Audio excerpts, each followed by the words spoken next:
As the Harbor Hawks return to McKeon Park for the second to last time in 2019, they're set for one of the most odd doubleheaders you'll ever see in the Cape Cod League, as they're set to take on the Falmouth Commodores for the second to last time on the season. Now, to explain the doubleheader, it's what would be a home-and-home double dip between these two ball clubs. 12 o'clock start here in Game 1 from McKeon Park. Then these two clubs are going to travel back to Gov Fuller Field in Falmouth for a 6 o'clock start at the Commodores' home ballpark. And that'll be the sixth and final matchup between these two clubs before they're done seeing each other for the summer. Now, these two ball clubs have been on totally different ends of the spectrum over the last handful of games. Falmouth just had their 11-game winning streak snap last night. So they've won 11 of 12. They lost 5-3 to the Bourne Braves yesterday. But they're looking to avenge that loss and pick up a couple of wins here in this double dip against the last place Harbor Hawks. For Hyannis, they're 0-6-1 in their last 7, but they had a little bit of momentum going last night. Couple bats off the bench in Game 2. Jared DeSantillo, Trevor Hauver come in from the left side, and both deposit pinch hit home runs out to right center field to draw even with the Wareham Gatemen in their final matchup of the 2019 season. Wareham took that doubleheader 7-1 in Game 1, but they tied it 3-3 in Game 2. For today, Falmouth's going to send out the left-hander Sam Weatherly out of the University of Clemson. He'll be making appearance number 10. First start of the summer. He hasn't gone more than 2 innings on the summer with the Commodores. He hasn't gone more than 3 2/3 in Clemson's or Falmouth's season, but he's set to try to give Jeff Trundy's squad a little bit of leverage today. On the other side for Hyannis, it'll be the right-hander Patrick Fredrickson. He's making his 3rd start of the summer. It's his first since June the 23rd, but it'll be his 10th appearance as he looks to get Hyannis an additional win on this 2019 summer. It's the Commodores and the Harbor Hawks on the Cape Cod Baseball Network. Hi, everybody. We welcome you into this early broadcast here from a beautiful Monday afternoon at McKeon Park in Hyannis. Lyle Goldstein, Brendan Howe here with you.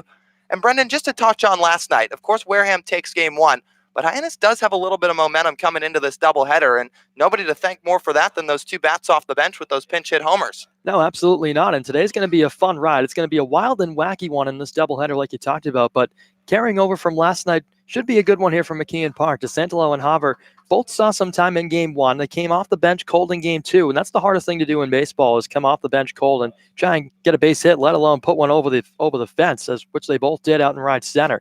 That got Hyannis some momentum back in the game, but not able to bring around the winning run. But coming off a tie, it picks up another point for Hyannis in the bottom of the standings, and not going to the playoffs are these Harbor Hawks, but still trying to end the summer on a strong note.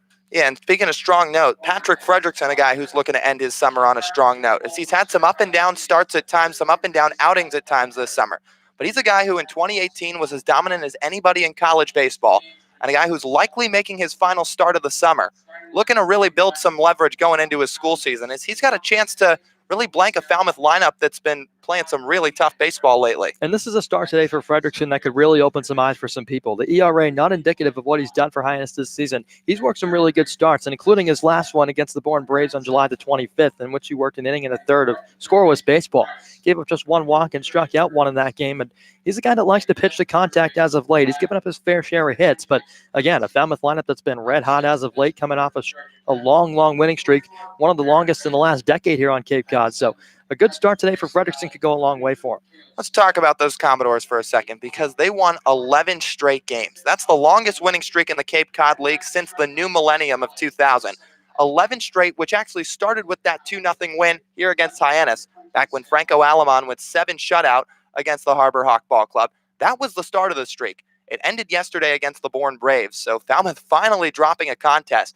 But they're as hot as anybody in the Cape League right now. There's no question. Oh, they've been playing unbelievable baseball as a team, and to come together for 11 straight games and just keep grinding out ways to win, especially with the tight schedule that's been down the stretch here on Cape Cod with all the rainouts and all the traveling. These guys have found a way to put together a win streak over a quarter of the season. 11 out of 44 games. You think about that, absolutely remarkable. It really is, and Falmouth looking to only build on that today. Falmouth set for their 39th game of the summer. They're 24-13-1. Hyannis set for game number 41. They have 7 wins, 31 losses, 2 ties. We're just about set for play from McKeon Park in Hyannis. We'll have lineups and first pitch coming up on the other side of the break. Hyannis and the Commodores set to go at it in just a couple on the Cape Cod Baseball Network.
Top of the first, about to get set from McKeon Park in Hyannis. Patrick Fredrickson, the 6'7" right-hander from the University of Minnesota, is taking the rubber, getting his warm-up pitches in. And he's set to face a Falmouth lineup that is red hot. 24-13-1 record. They've won 11 of their last 12. Jeff Trundy's lineup's going to go like this. Hayden Cantrell, Louisiana Lafayette, second baseman leading off.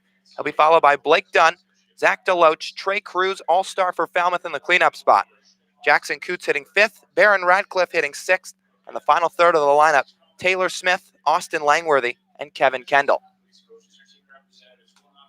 So Fredrickson's final warm-up pitch comes in. Goodman throws down to second base, with Hyannis starting a 12 o'clock game, the first of two in a home-and-home doubleheader between the Harbor Hawks and the Commodores. Game 1 taking place here from Hyannis in McKeon Park. Game 2 at Gov Fuller Field in Falmouth. Hayden Cantrell, switch hitter from Louisiana Lafayette, is going to dig into the left side of the box as we're just about set for play. Hyannis in their home white uniforms,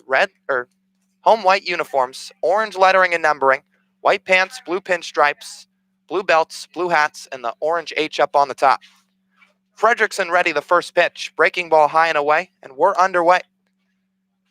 12:03 the first pitch time. It's 85 degrees and sunny with scattered clouds from McKeon Park. The right-hander into the windup, rocks and fires. Off speed, down low. 2 balls, no strikes to the leadoff man, Cantrell.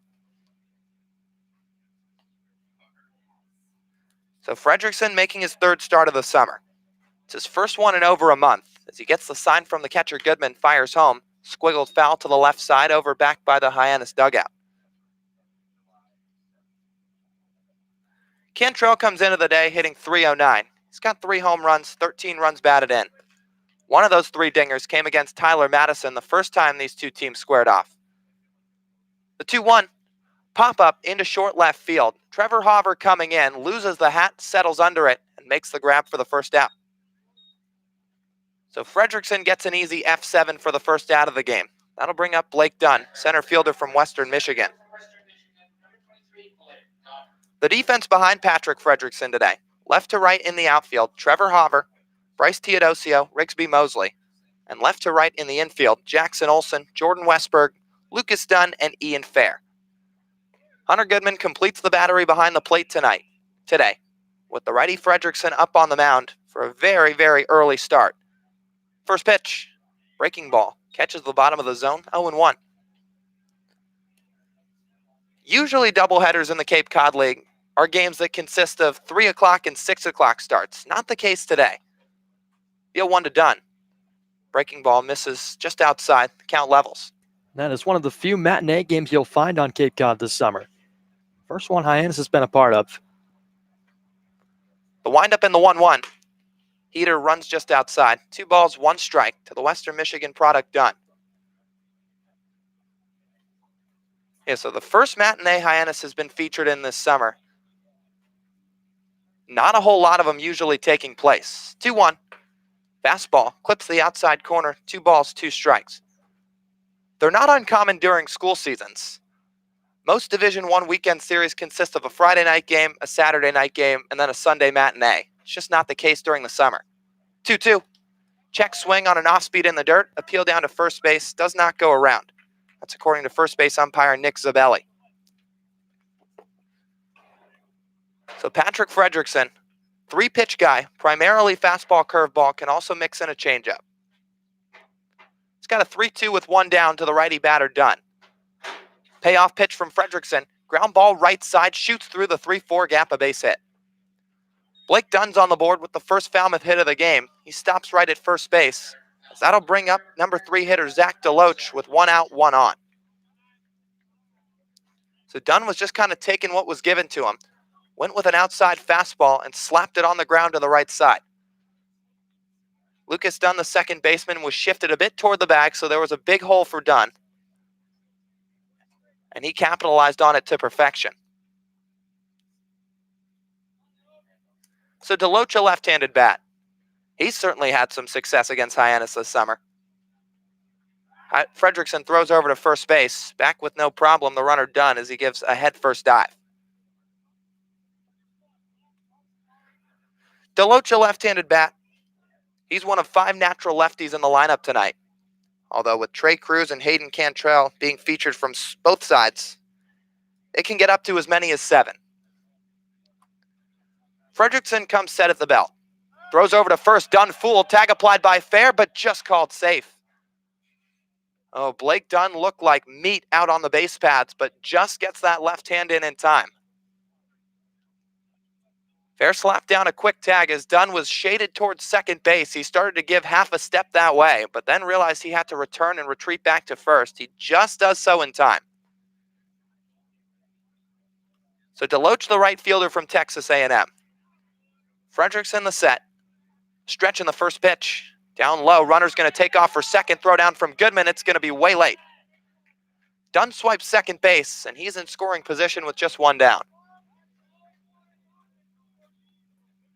So Fredrickson just put an off-speed pitch in the dirt. Blake Dunn with a good down angle read, and he took advantage. 1-0 with 1 down. Deloach has 2 home runs against Hyannis this summer. Those both came in the same game. And both of them were no doubters that he took a long, good look at. The 1-0. Called strike. Count runs to 1 ball, 1 strike. Fredrickson pumps in a fastball that Deloach just watches go by. Deloach coming into the ballgame hitting .350. That's the second best average on the Cape League. That's complemented by 5 home runs, 21 runs batted in. Fredrickson kicks the leg, the 1-1. Line drive into right field. Rigsby Mosley backtracks a couple steps, reaches up, makes the grab. Dunn's going to tag from second to third. He's going to slide in without a throw. So Zach Deloach gives one a ride out to the warning track. Rigsby Mosley came in a step, then backed up a good amount, but still made the catch in time, although it gave Dunn a chance to tag from second to third.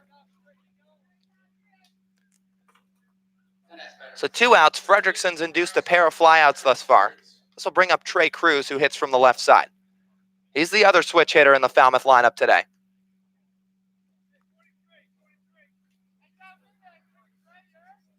Fredrickson will work back to the windup with a runner on third.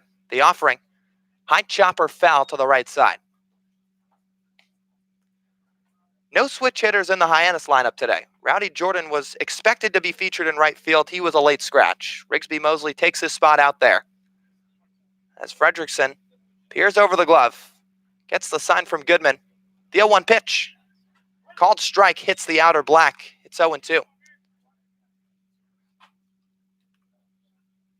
Fredrickson's last outing was a relief appearance at Bourne when an inning and a third scoreless, he looked really sharp. Now the 0-2 pitch, fastball high. Had one to waste, tried to entice Cruz, but couldn't do so. 0-0 score here in the top of the first. Blake Dunn the runner on third after the 1-out single. Flag blowing out toward right center here at McKeon Park. A little bit of wind going today. 1-2. Fastball gets away from the catcher Goodman just slightly as he smothers it quickly. No advancement from Dunn at third base. So Fredrickson will go take the baseball on an underhand flip back from Goodman. He'll walk back to the mound with an even count. Deuce is wild with 2-2, 2 outs. This is the 5th of 6 matchups between these 2 ball clubs, the final one at McKeon Park. Patrick Fredrickson from the first base side of the rubber fires the 2-2 down low. The Minnesota right-handers made it out to a full count to the Rice product Trey Cruz. Cruz hitting .315 on the summer. Infield back, Olsen even with the bag at third. Full count offering. Down low, ball 4. Cruz draws the 2-out walk as he trots down to first base to put runners on the corners for Jackson Coots. So a disciplined at bat right there by Trey Cruz. Didn't chase after anything. Fredrickson put a fastball high, then a couple off-speed pitches in the dirt to try and get the hitter to swing. Cruz wouldn't do so as he draws the walk to segue things to Coots. Left-handed first baseman from Rhode Island flips the bat out toward the mound a couple times. He wiggles the bat above his shoulder with Fredrickson back to the stretch. First pitch, swing and a miss. Coots got a fastball right down central but comes up empty. 0-1 to the Rhode Island product who's hitting .290 this summer. Has some power from the left side, but hasn't displayed it in games much yet. No home runs, does have 8 runs batted in. Lucas Dunn on the outfield grass at second base as Fredrickson gives a B move over to first, just lobs it over to Ian Fair, who catches it, doesn't apply a tag, and just flips it right back to Fredrickson. Dunn aboard at third base. Cruz over at first. He just drew his 16th walk of the summer. Fredrickson the stretch, and the 0-1. Runner takes off, line drive through the right side into right field, a base hit. Dunn scores from third, going from first to third with ease is Trey Cruz, and standing up with a 2-out RBI single is Jackson Coots, his 9th run batted in of the summer. And quickly, it's 1-0 Falmouth in the first. Well, just like that, the Commodores picking up right where they left off. Winners of 11 of their last 12, and this offense has been absolutely scorching. And they're picking up a couple of singles off of Fredrickson here in the first inning, and not really a whole lot of hard contact. It's just been a few singles through the right side to get the job done. So pitching coach Ray Korn has quickly come out to the mound to have a conversation with Fredrickson. He had 2 outs through the first 3 batters, but then gave up the 2-out walk to Cruz and the RBI single to Jackson Coots. And now he's going to have to deal with a tough bat in Barron Radcliffe. Radcliffe, a menacing threat from the left side. 5 home runs on the summer. Those have all come in the month of July.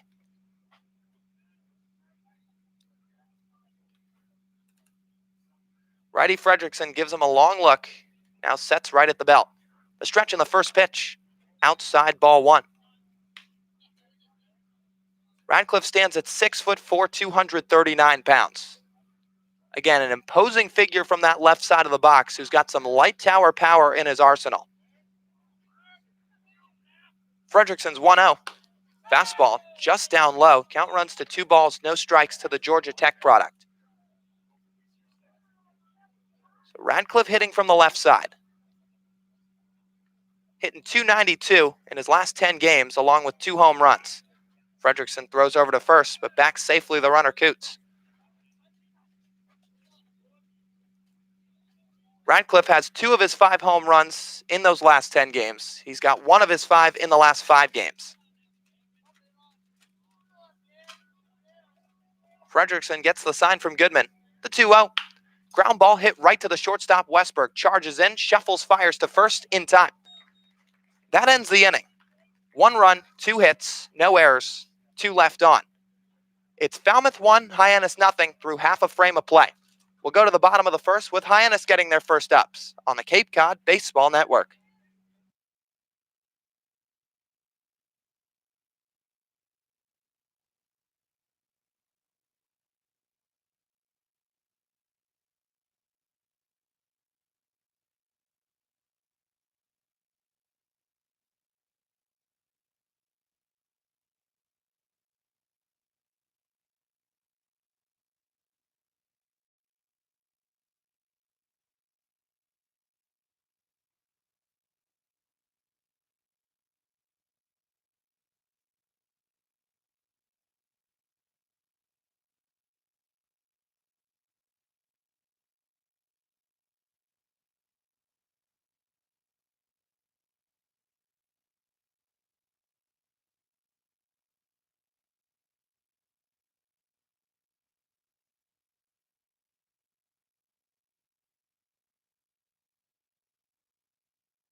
Sam Weatherly, the left-hander from Clemson, takes the mound for Falmouth as he's just about ready to start the bottom of the first here from McKeon Park. Falmouth leads 1-0 after getting a run off an RBI single from Jackson Coots in the top of the first. So Weatherly already with a 1-0 advantage. He'll face a Hyannis lineup that looks like this. Jordan Westberg leading off, the shortstop from Mississippi State, followed by Ian Fair, Hunter Goodman, Trevor Hauver in the cleanup spot with Lucas Dunn hitting 5th, Rigsby Mosley hitting 6th, Brooks Carlson hitting 7th, and the final two, Jackson Olsen and Bryce Teodosio. So Westberg in from the right side. Lefty Weatherly kicks and deals. Big hack and a miss from Westberg, 0-1. Weatherly, the 6'3", 200-pounder from the University of Clemson, is making his first start of the summer. He has not gone longer than 2 innings in any outing so far. 0-1. Breaking ball misses down. Count levels to 1 ball, 1 strike. Westberg comes into the at-bat hitting .325. He's got hits in 10 of his last 13 games. He's been easily one of the most productive bats in the Hyannis lineup. 2-1, fastball in. Westberg lifts the hands and watches it go by. It's 2-1.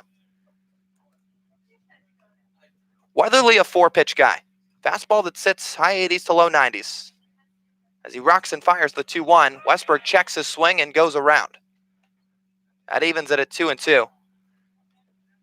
Weatherly will also mix in a changeup, curveball, and sliders, so your classic 4-pitch arsenal from the left-hander. Righty Westberg wiggles the bat above his back shoulder. 2-2. Fastball low. Count runs to 3 balls, 2 strikes. Westberg didn't play in Game 2 yesterday against Wareham. It's the first game all summer he's had off.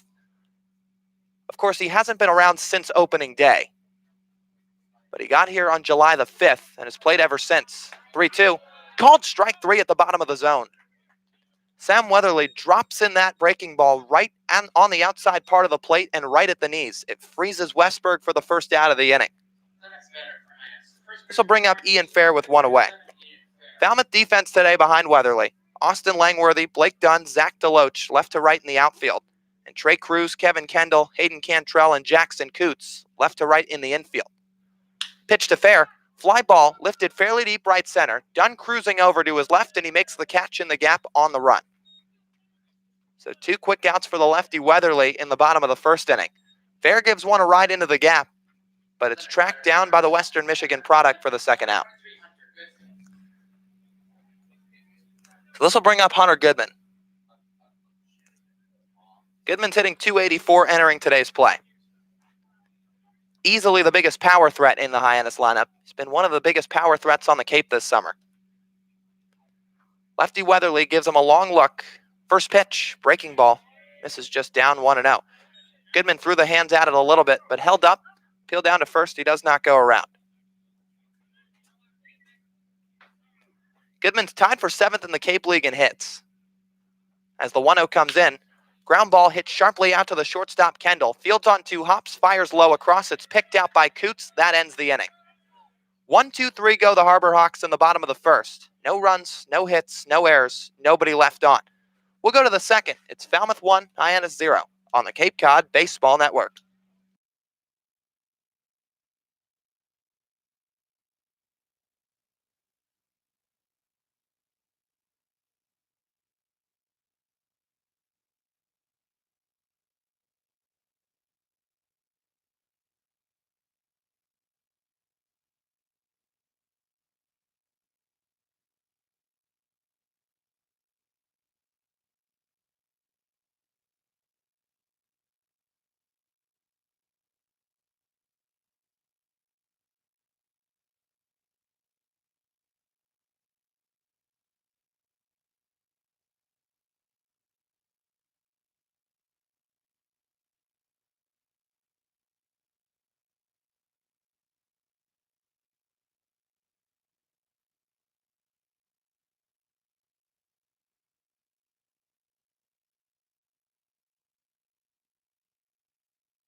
We'll go to the second here from McKeon Park. Patrick Fredrickson's back on the mound for Hyannis, set to face the 7, 8, 9 of the Falmouth lineup.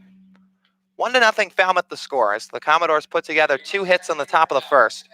They'll bring up the catcher Taylor Smith from Grayson Community College, digging in from the right side against the righty Fredrickson. Smith taking his time getting into the box. He adjusts his elbow sleeve a little bit as he works his way in, gives half a practice swing toward the mound, now flips the bat out as he gets into his stance. First pitch out of the windup from Fredrickson misses high. 1 ball, no strikes. Fredrickson gave up those 2 hits with the 1 run in the top of the first. He left 2 on base, so minimized damage a good amount. 1-0 from the right-hander. Breaking ball runs outside into the lefty batter's box. It's 2-0 to the right-hander Taylor Smith. Smith has 5 home runs on the summer, so he's got some power from the right side. One of those home runs came against Hyannis. It's a 2-0. Fastball runs away. It's 3 balls, no strikes to the community college product. That home run against Hyannis came back at Gov Fuller Field early in the season between these 2 clubs. As Fredrickson fires the 3-0, that's a get-me-over fastball for strike 1. But the average not really showing for Smith. He's only hitting 200. There's a big all-or-nothing type bat. 3-1, misses low and away, ball 4.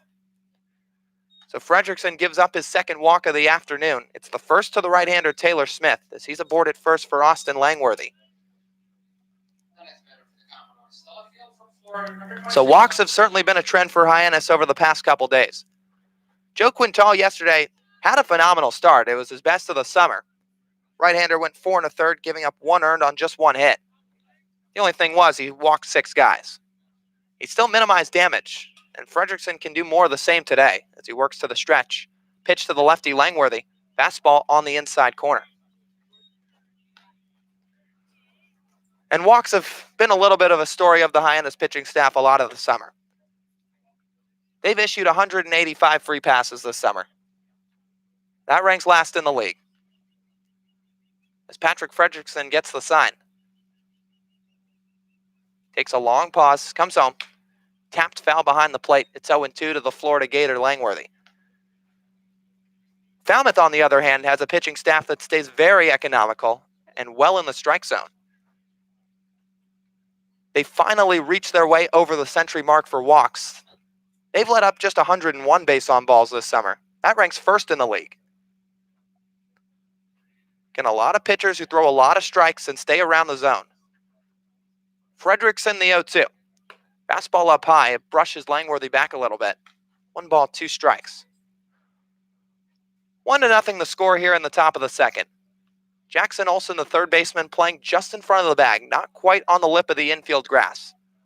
Fair holding on the runner at first, with the middle infielders playing all the way back. Patrick fires over to first, but back safely the runner Taylor Smith. This is Langworthy's 3rd summer in Cape Cod. All 3 have been spent with the Falmouth Ball Club. And it's been a bit of a struggle for him in 2019, hitting just 172. The 1-2 from Patrick Fredrickson. This is high.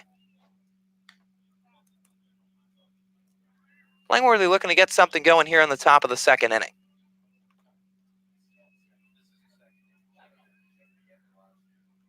Fredrickson hides the ball behind the back. He's got a 2-2 count with the wind blowing out toward right center. The pitch misses outside. 3 balls, 2 strikes. And Langworthy's just had a little bit of trouble finding rhythm in Cape Cod over each of his 3 summers. Hit just 243 with 1 extra base hit in 2017. Hit 206 in 2018. Had a little bit more power with 7 home runs, but not a lot of consistent at-bats. 3-2. High and away, ball 4. Langworthy draws a walk. That pushes the runner Taylor Smith up to second base. And back-to-back walks from the righty Fredrickson have put 2 aboard with nobody out in the top of the second inning. So Fredrickson's now given up 3 walks today. 2 here in the second, and 1 to Trey Cruz back in the first.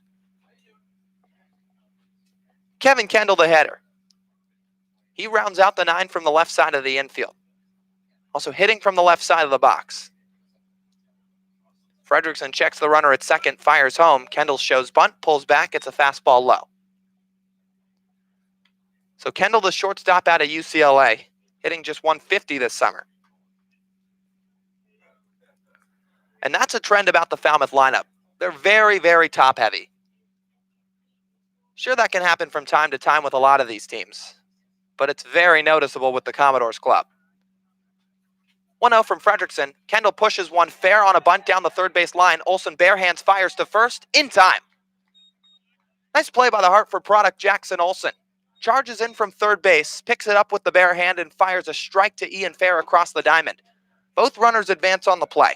Smith goes up to third, Langworthy to second, but the third baseman Olsen puts one out on the board.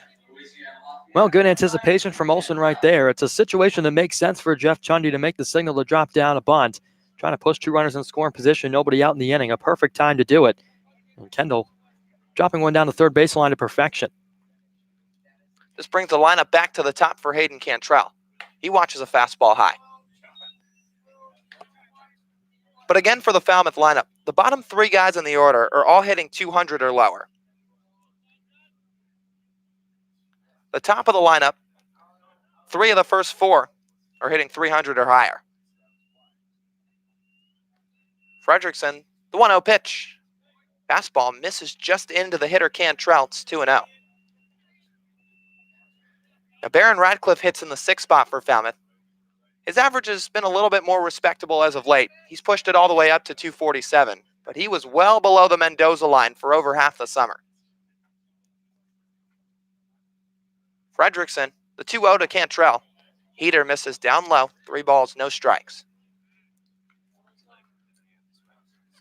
And no surprise that the top of the Falmouth lineup has a handful of all-stars in it. Trey Cruz, Hayden Cantrell, Zach DeLoach were all featured in the All-Star game out at Eldridge Park. Those were 3 of the 5 Commodores All-Stars. As Fredrickson comes set, the stretch in the 3-0. Fastball inside ball 4. Patrick Fredrickson issues his 4th walk of the outing, 3rd of the inning, as he's walked the bases loaded with Hayden Cantrell moving his way down to first base. Blake Dunn's now the hitter. He's already singled and scored today, as he's going to make his second at bat from the right side. Dunn, one of just 2 natural righties in the lineup today. Him and Taylor Smith, the only ones who hold that title. Cruz and Cantrell can hit from the right side, but they won't do so until a lefty's brought into the ballgame. Bases loaded, 1 out. Pitch, breaking ball, clips the outside corner, 0-1. Fredrickson starts the hitter Dunn off with some off speed, and it froze him inside the box a little bit.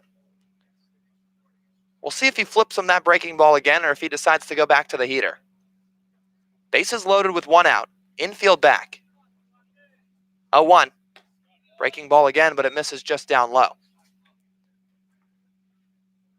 1 ball, 1 strike to Dunn. Falmouth leading 1-0 in the top of the second. Trevor Hopper playing fairly deep in left field.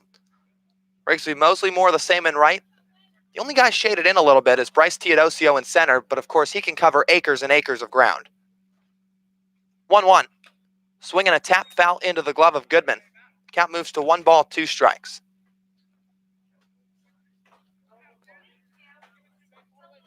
Dunn with 12 RBIs on the summer.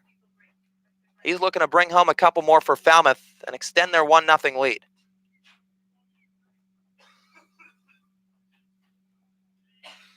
Fredrickson checks the runners. The 1-2. Popped up into deep right center field. Back goes Mosley, still going, looks up. It's gone!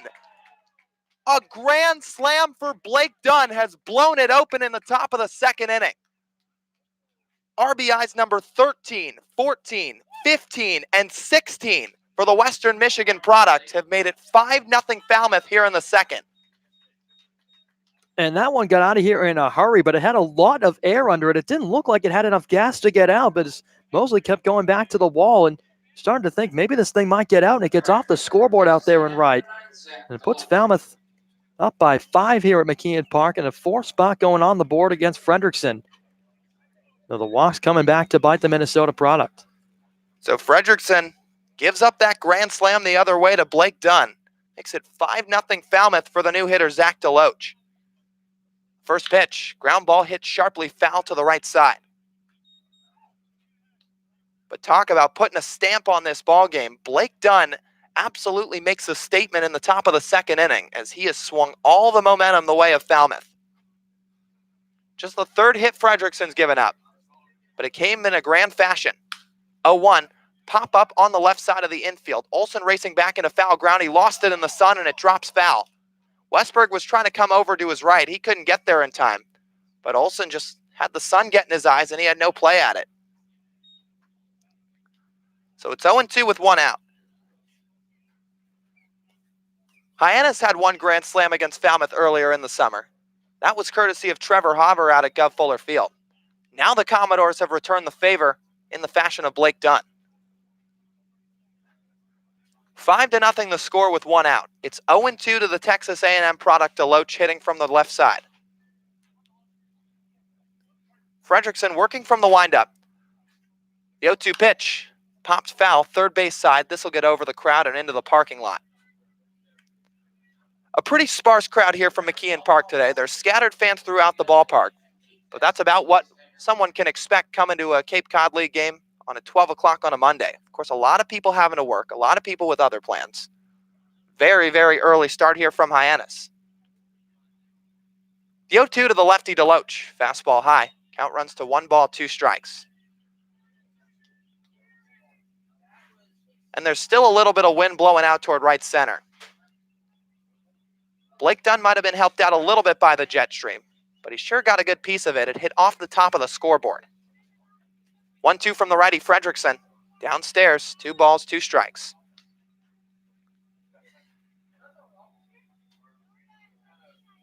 Deloach flew out to right in his first at bat.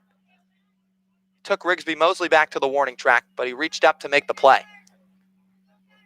Now the 2-2. Swing and a miss, strike 3. Fredrickson records his first strikeout of the afternoon as he fans Deloach for the second out of the second inning. So Fredrickson with a good response. He fans Falmouth's best hitter in Zach Deloach for the second out. This will bring up another all-star in Trey Cruz. Cruz hitting from the left side. Switch hitting third baseman from Rice. As Fredrickson fires home, tap foul into the mid of Goodman. Up by 5 here in the second frame. 1 in the first. 4 here in the second, courtesy of a Blake Dunn grand slam. Fredrickson rocks and fires the 0-1, slapped the other way, hooking down the left field line, and it gets just foul. Trevor Hauver and Jackson Olsen started to give chase from left field and third base respectively, but neither of them had much of a play, and it dropped well into foul territory anyway.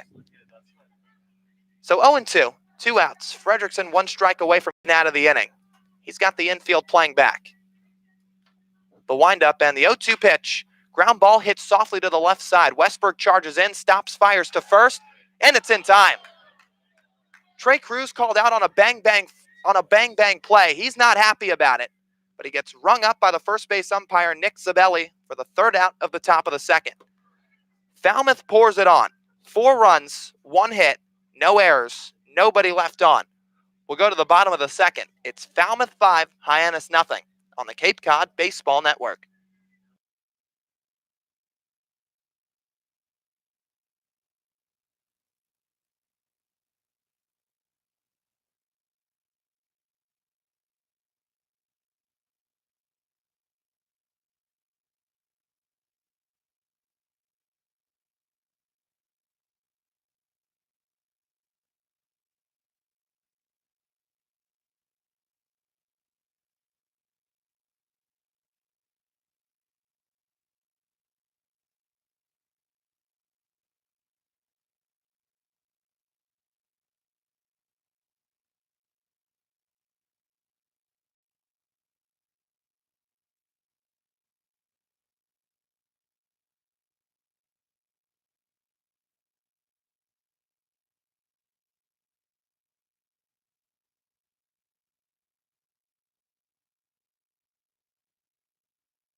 the home half of the second we go from McKeon Park. Trevor Hauver, Lucas Dunn, and Rigsby Mosley due up to the plate against the left-hander Sam Weatherly, who has had a long time to rest on the bench. Falmouth out to a 5-0 lead after putting up a 4-spot in the top of the second frame. Lefty rocks and fires the first pitch to Hauver. It's a breaking ball low and outside. Blake Dunn, the center fielder from Western Michigan, deposited a grand slam off the scoreboard in right center field. Fastball to Hauver misses high. It's 2 balls, no strikes to the Arizona State Sun Devil. So Blake Dunn absolutely putting a statement on this game early on. That was the only hit of the top of the second, too. I mean, Falmouth walked the bases loaded as Hauver takes a fastball down. Falmouth drew 3 walks, courtesy of Patrick Fredrickson, giving up 3 free passes, 1 to Taylor Smith, 1 to Austin Langworthy, 1 to Hayden Cantrell. Hauver's got a 3-0 count with nobody on, nobody away. The pitch. Fastball right down Broadway. 3 balls, 1 strike. So Hauver, of course, a walk machine this summer. He now sits in second place, though, to Jamal O'Gwin. 3-1 fastball, low and away, ball 4. So there's walk number 27 for Trevor Hauver on the summer. He's now come within 1 base on ball of O'Gwin. And the leadoff man's aboard for Hyannis in the bottom of the second. So this will bring up Lucas Dunn, Louisville's second baseman, who digs in from the right side. First plate appearance of the day. Weatherly works to the stretch for the first time today. Sets, fires, fastball inside. Weatherly faced the minimum in the bottom of the first. He got Jordan Westberg looking for a strikeout. Got Ian Fair to fly out to the gap in right center. That was flagged down by the center fielder Dunn. And then Goodman grounded out to short. 1-0 to Lucas Dunn. Breaking ball. Good bite to it as it drops into the zone, 1-1. So this is just the 5th batter of the ballgame for Hyannis. Meanwhile, for the Commodores, they've already sent up a total of 13 guys to the plate. 1-1 from the lefty Weatherly. Dunn watches a heater down low. 2 balls, 1 strike to the Louisville Cardinal. Dunn hitting .243. No home runs, 3 runs batted in. Of course, the sample size for him is a lot smaller than a lot of the rest of the guys on this team. Weatherly's 2-1. Breaking ball, check swing from Dunn. He goes around according to home plate umpire Ronaldo Cockrum. So that was a breaking ball from the lefty Weatherly that was well out in front of home plate, skipped into the right side of the box, but Dunn couldn't quite hold up to even the count. So it's 2 balls and 2 strikes, nobody away. Hauver, the man at first base, being held on by Jackson Coots. So Dunn, of course, came to Hyannis late after appearing in the College World Series with the Louisville Cardinals. Weatherly gives Hauver a long look at first base. The 2-2. Fisted right side in the air, down the right field line, lands foul. Nobody can make a play with Jackson Coots, the first baseman, giving a little bit of chase. So Lucas Dunn arrived in Hyannis after that appearance for Louisville in the College World Series. They made it all the way to the Final Four, but couldn't quite get to the championship. Then he played 5 games with Hyannis before heading out to Team USA. Hauver a short lead at first base. And the 2-2 from Weatherly. Breaking ball low and in. 3 balls, 2 strikes. Dunn had 3 hits and 12 at-bats in those first couple of games with Hyannis. Those first 5 to be exact. Or rather, he was 4 for 16. He was 3 for 12 in his first 4 games. 3-2. Misses away, ball 4. Breaking ball misses the outside part of the plate, and Lucas Dunn draws a walk to push Trevor Hauver up to second base. He moves over to first. And there's 2 on with nobody away for Rigsby Mosley. Well, there's only been 3 hits in the ballgame. They've all come from Falmouth. There's been 5 runs on the board, and it seems like walks have been the name of the game. Patrick Fredrickson, of course, racking up his handful. And now it's Sam Weatherly who's worked himself into some trouble, handing away a couple free passes. So time called, there's going to be a mound visit between the catcher, Taylor Smith, and the left-hander, Sam Weatherly. Rigsby Mosley will be the hitter when things resume. It's like Brendan touched on, there's sure been a lot of free passes early in this ballgame. Falmouth's already recorded 4 offensively. Frederickson's given up those 4 free passes in 2 innings. And now Weatherly's given up back-to-back free passes to begin the bottom of the second. So 6 free passes in the ballgame. 5 walks already just in the second inning. Rigsby Mosley's got an RBI opportunity as he kicks some dirt from the left side of the box, and he's set for a lefty-lefty matchup against the Clemson Tiger Weatherly. Mosley, bat rested on his back shoulder, now wiggling up and down. Weatherly ready, first pitch. Fastball right down central, it's 0-1. So Weatherly responds, just finding the strike zone any way he can to get himself ahead of the count at 0-1. Hover at second, Dunn at first. As Weatherly fires home, tapped foul behind the plate, no balls and 2 strikes to the Troy product Mosley. And walks usually haven't been a problem for Weatherly. Of course, he hasn't gone more than 2 innings this summer, but he hasn't given up more than 2 walks in any outing. The 0-2. Fastball just outside, 1 ball, 2 strikes. So Weatherly's walk ratio isn't minusculely low, but it's not insanely high either. 8 walks coming into the start in 12 2/3 innings pitched. The lefty ready, 1-2, swing and a miss. Mosley goes down on strikes for the first out of the bottom of the second. And it's punch out number 2 for Sam Weatherly on the afternoon. This will bring up Brooks Carlson. DH from Samford, stepping into the right side of the box, looking to get something going for Hyannis. They trail 5-0, but they've got a little something going here in the bottom of the frame. There's 2 on as Trevor Hover and Lucas Dunn both reached on walks. Weatherly, the lefty, coming into the stretch. Sets at the letters, fires home. Fastball dots the inside corner, 0-1.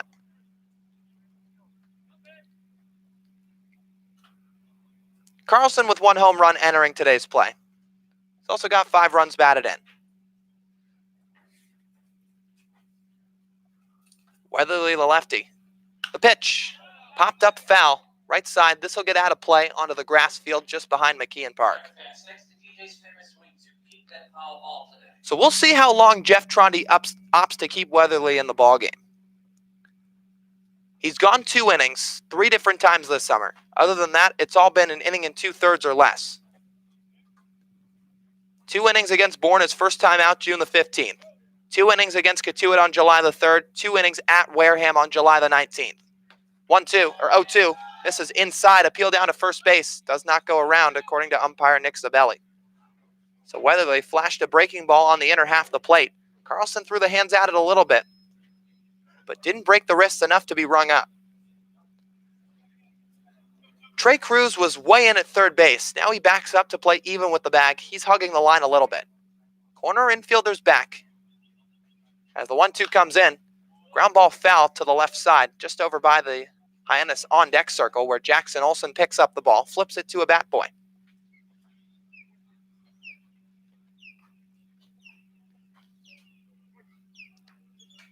Carlson back into the box as he waves his bat out at the mound a couple times. Falmouth outfield all straight up, fairly deep.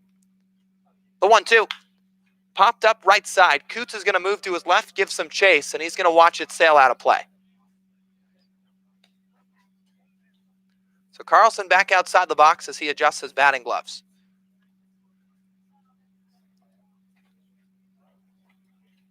Brooks really looking to capitalize here. He's hitting just 128 with runners on base. Hover gets a lead at second, Dunn at first with no hold. The 1-2, swing and a miss. Back-to-back strikeouts for the lefty Weatherly. That'll fan Carlson for the second out of the inning. So 2 on, 2 away. Jackson Olsen will get his first crack at the left-hander.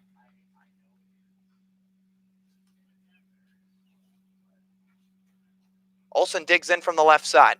He's got hits in 6 of his last 9 contests, so he's been swinging the bat pretty well as of late.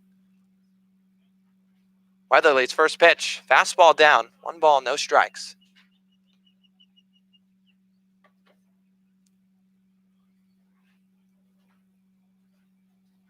Pretty calm, quiet day on a sunny afternoon from McKeon Park in Hyannis. Falmouth leading by a score of 5-0. Weatherly, the pitch. Fastball up high to Olson.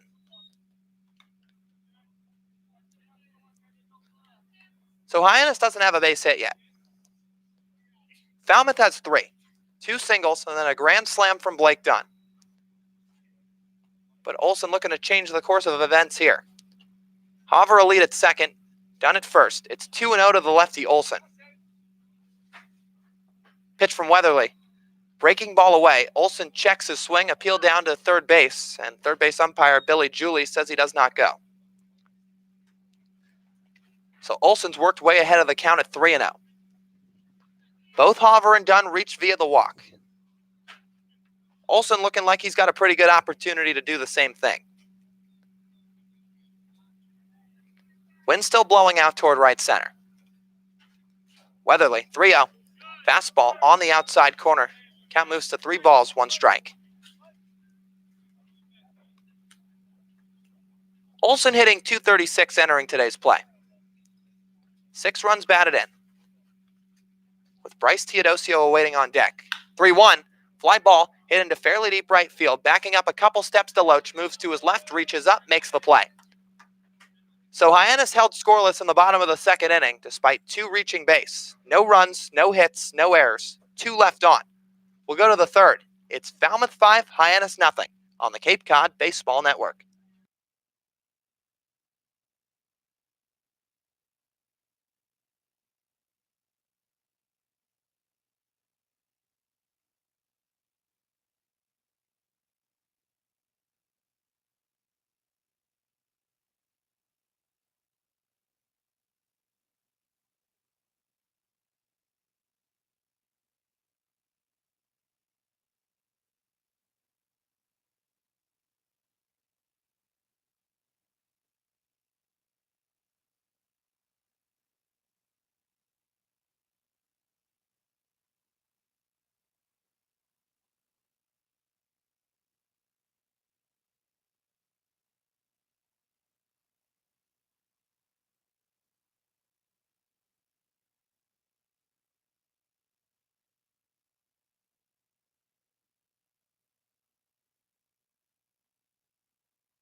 To the top of the third we go. Falmouth leading 5-0 here at McKeon Park over Hyannis. Patrick Fredrickson's back on the mound, set to face the 5-6-7 of the Commodores lineup.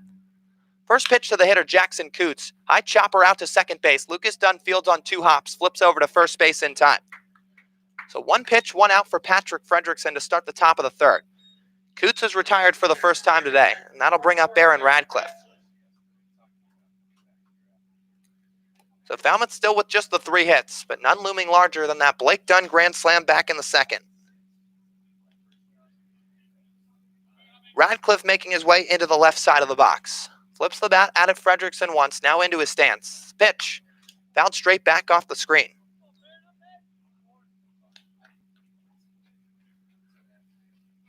Oh, 1 the count. The infield back with the ball boy retreating to get that foul ball that was just hit by Radcliffe. Fredrickson the wind in the 0-1. Breaking ball hits the bottom of the zone. Count moves to 0-2.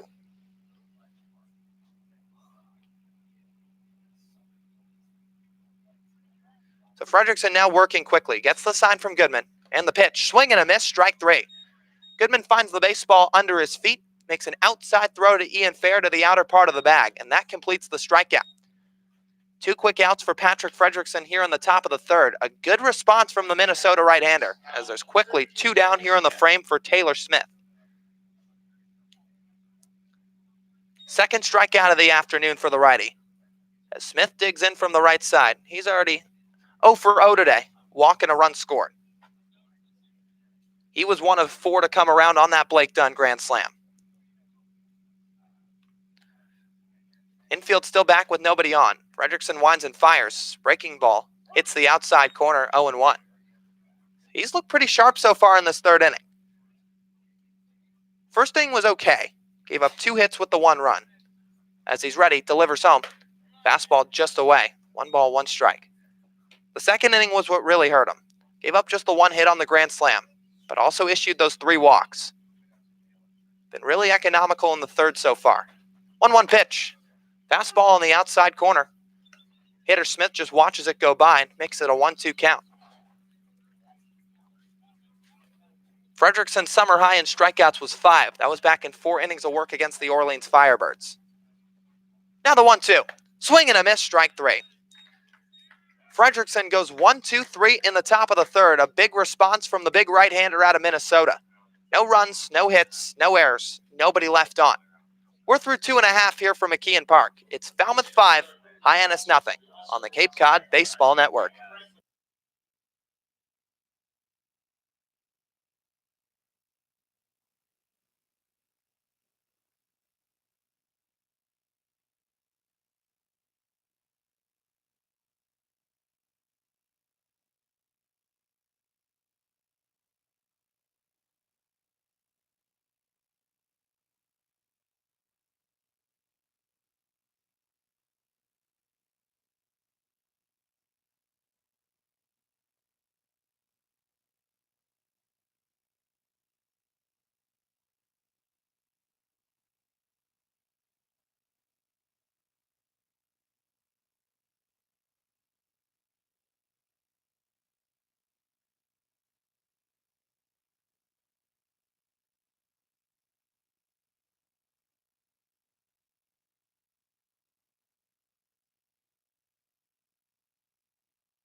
(9-1-2) coming to the plate for Hyannis here in the bottom of the third. Bryce Teodosio digs into the right side as the lefty Sam Weatherly fires home a fastball low. So a couple of Clemson Tigers going head-to-head right here. Teodosio, an outfielder at Clemson. Weatherly, of course, a left-handed pitcher. As he shakes off a sign, comes home. Teodosio pops one foul, right side out of play. So we'll see who earns the upper hand here. Of course, both these guys know each other extremely well. Weatherly seeing Teodosio for the first time this afternoon. 1-1, fastball high, 2 balls, 1 strike.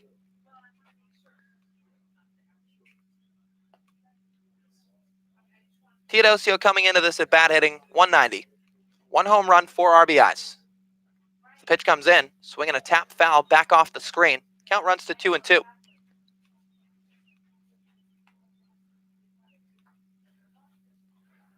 So Weatherly giving up no hits in 2 innings thus far. Both these guys were part of a Clemson ball club that went 35-26, 15-15 in ACC play. 2-2, off speed, misses low and outside. Count runs full. So Hyannis sending their 9th man to the plate in the bottom of the third inning. Now the 3-2. Fly ball, crushed to deep center field. Back going the center fielder Dunn, still going, now settles at the track, and he makes the catch just in front of the fence. So Teodosio gives one a long ride out to straightaway center field, exchanges a smile with his college teammate Sam Weatherly, as he just missed a home run by a couple feet. That ball was hit about a mile high, had some good juice on it, and Blake Dunn just tracked it down in time. So Bryce probably just got a little bit under it. And that's the first out of the inning. Now Jordan Westberg, the hitter. He pops up the first pitch behind home plate. This will find the crowd over the press box. Westberg 0 for 1 today. He struck out looking in the bottom of the first. He's been one of 3 punch-out victims for Weatherly. Now the 0-1. Breaking ball inside. Westberg backs off a little bit. Count runs to 1 ball, 1 strike. So I'm sure Teodosio and Weatherly are going to have a good laugh about that one. They already had one out in front of the base path. The 1-1 comes into Westberg, a swing and a miss. But it's always fun when college teammates go at it during summer ball. It's a good laugh for each of them, and also establishes bragging rights. Weatherly's got it for now, but by a matter of inches. 1-2 to Westberg, misses down. Teodosio took a high fastball just below the letters out to deep center field, but the Western Michigan product, Blake Dunn, tracked it down. Weatherly ready. 2-2 to Westberg. Fastball low. So we'll see how long Jeff Trundy opts to keep Weatherly in the ballgame. Maybe Teodosio will get another crack at him. This is already the longest outing he's made this summer. As he's ready, the full count offering. Down low, ball 4. Jordan Westberg works a 1-out walk as he removes the elbow guard, trots down to first base, and there's 1 out with 1 on for Ian Fair. Fair's 0 for 1 today. Flew out into the gap in right center, which Blake Dunn flagged down. Fair's got hits in 14 of his last 16 games. He had that 9-game hitting streak snapped a few days ago. But he has not stopped hitting the baseball. Weatherly, the left-hander, works back to the stretch. He comes set at the letters and checks on Westberg. First pitch to Fair. Northeastern first baseman watches it high.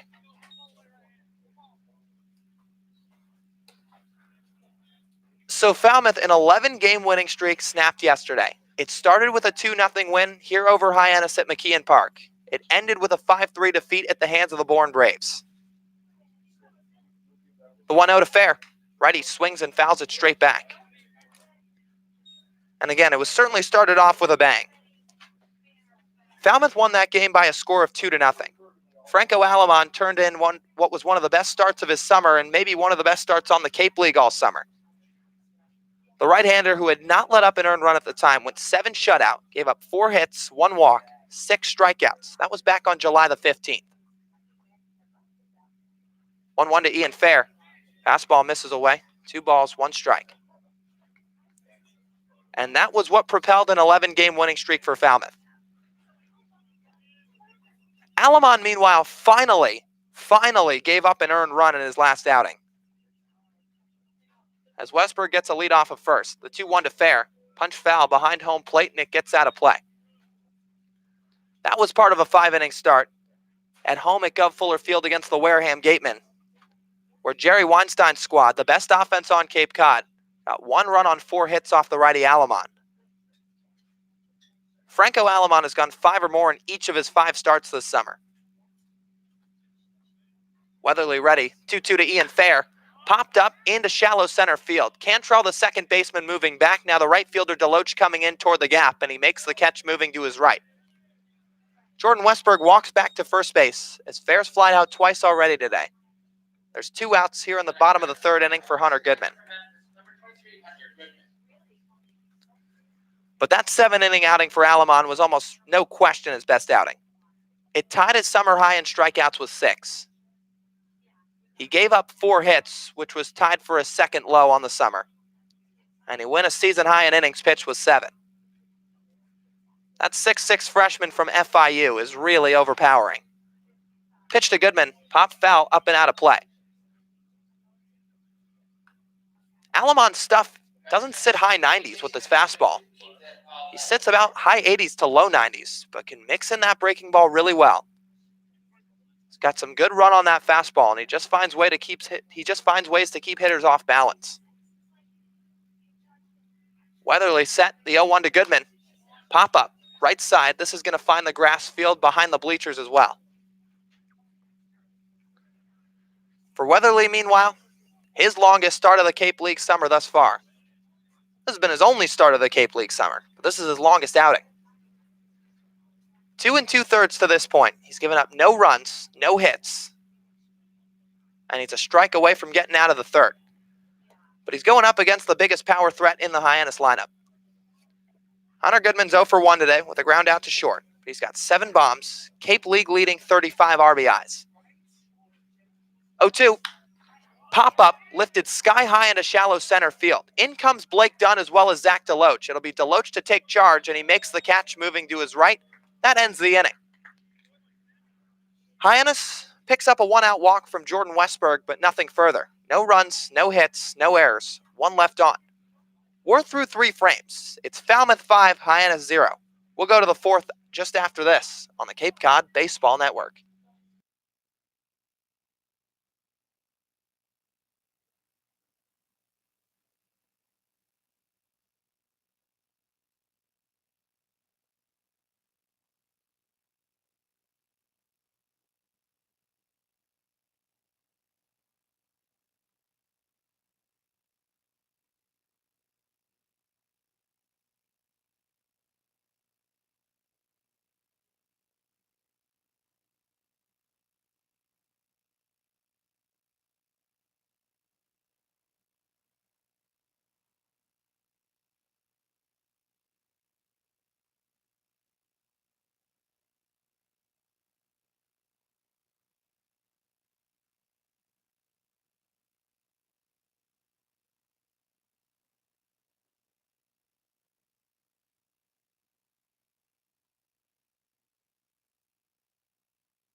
Road half of the 4th coming up here from McKeon Park in Hyannis, with Patrick Fredrickson back on the mound for Hyannis, set to face Austin Langworthy, followed by Kevin Kendall and Hayden Cantrell, the 8-9-1.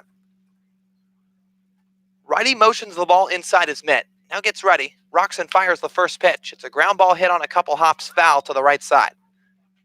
Ian Fair moved to his left over the chalk to make the play, but it didn't go for anything, as it was, of course, slapped foul by the left-handed bat from Florida. Langworthy on the day, 0 for 0 with a walk. As he swings away, hits one sharply to Lucas Dunn at second, moves a step to his right, gloves, fires to first in time. 4-3 put out for Patrick Fredrickson to begin the top of the 4th. And that'll bring up Kevin Kendall, the shortstop from UCLA. So Fredrickson's now retired 6 straight. He's really found himself into a groove after that Blake Dunn grand slam.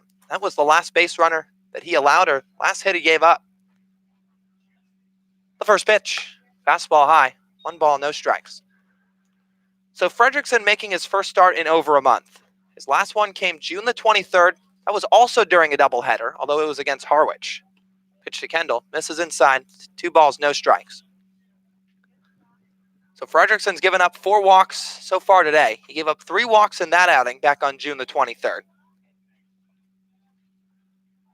As he winds, lifts the leg, comes home with a 2-0. Fly ball lifted deep right center field. Back goes Teodosio, still going at the wall. Forget about it. Second home run on the campaign, Kevin Kendall. RBI number 8, and he makes it 6-0 Falmouth here in the top of the 4th. Well, Kevin Kendall extending the lead even further for these Commodores. And put a good swing on that one, a charge to right center field, a bit deep. Teodosio gave it a look back to the wall, went as far as he could.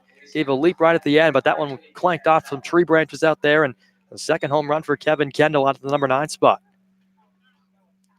So Fredrickson had retired 6 in a row, but that's broken off a solo shot from the left-handed bat, Kendall. Now Hayden Cantrell into the box. Fredrickson drops home a breaking ball. It misses high.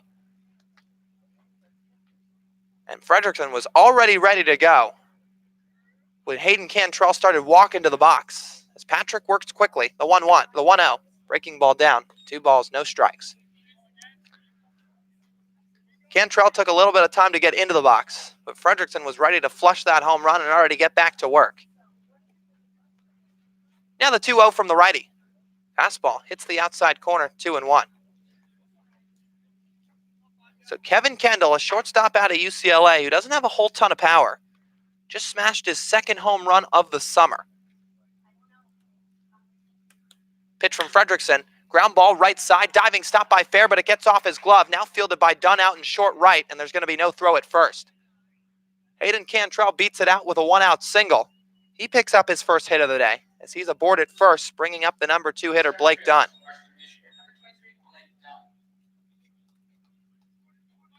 So Dunn 2 for 2 today. He's scored 2 of the 5 runs, or 2 of the 6 runs, and he's been a part of 5 of them. Single, a run scored in the first, and then that grand slam back in the second inning.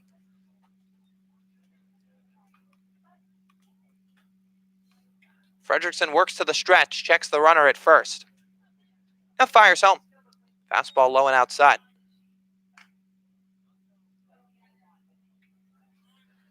So 1 out, 1 on here in the 4th. Kevin Kendall, that solo shot has made it 6-0 Commodores. Patrick Fredrickson, the right-hander, looking at Blake Dunn, now fires over to first base. Back safely is the runner over there, Hayden Cantrell.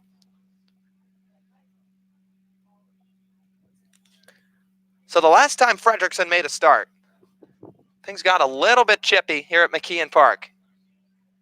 The righty comes set. Ready with the 1-0 to Blake Dunn. Ground ball hit to the third baseman, Olson. Backhands, fires to second for 1, and that's the only play. Dunn makes no return throw to first. It's a 5-4 fielder's choice for the righty Patrick Fredrickson as he induces a ground ball to third. Olson makes a nice play, taking a step to his right. Good backhanded stop, and then a strong throw to Lucas Dunn at second. So Zach DeLoach now coming to the plate with 1 on, 2 down. Dunn trades places with Cantrell, the man who was erased going to second base. Dunn the runner at first as DeLoach steps in 0 for 2. Average-wise was the second best hitter on the Cape entering today's play. Fredrickson's first pitch, ground ball foul to the right side. But again, the last time Fredrickson made a start, he gave up those 3 walks. Head coach Chad Gassman felt like that he was getting squeezed a little bit. Home plate umpire wasn't giving Fredrickson the calls that, in Gassman's mind, should have been strikes. And he had some choice words for it. In fact, so much so, that he ended up getting the hook from the ball game. That was the only one he's had this summer. So he was thrown out pretty early in that ball game in game 1 of a doubleheader against the Harwich Mariners. 0-1. This is outside. 1 ball, 1 strike. So that is yet to happen today. Gassman looking pretty calm and composed. Sunglasses on inside the third base dugout. But in that doubleheader, Harwich won game 1 7-2. Hyannis won game 2 7-2. That was here at McKeon Park. 6-0 Falmouth the score. Now the 1-1 to DeLoach. Swing and a miss. Fredrickson pulls the strings on him with an off-speed pitch. Count moves to 1 ball, 2 strikes. DeLoach is going to take his time outside the box. Shakes out his right wrist a little bit. Works his way back in. And what a story for DeLoach. I mean, this is a guy who hit under the Mendoza line during his school season. 181 in 2019. As Fredrickson's ready, the 1-2 pitch. Ground ball foul to the right side. Maybe he just hits better with wood bats, because in his summer in 2018, he went out to play for the Wisconsin Woodchucks of the Northwoods League, and he hit .323, 17 doubles, 5 home runs, 38 runs batted in. But for whatever reason, he just couldn't get it going at Texas A&M. This is his second summer in a row. He's been absolutely crushing it with a wood bat. 1-2, breaking ball down in the dirt. 2 balls, 2 strikes.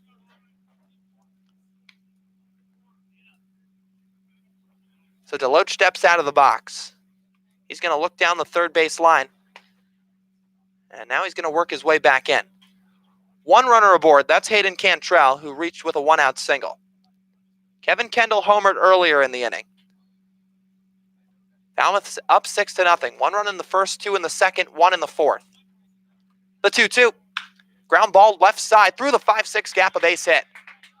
Olsen gave a diving effort, couldn't come up with it as Hover quickly bobbles it in left field. Now tosses it back in. And the runner Hayden Cantrell, or rather that's Blake Dunn, who's going to move up to second base.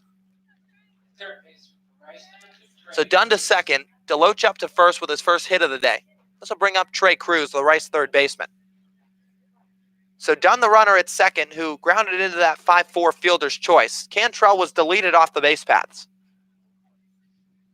And the Commodores are rallying again here in the fourth.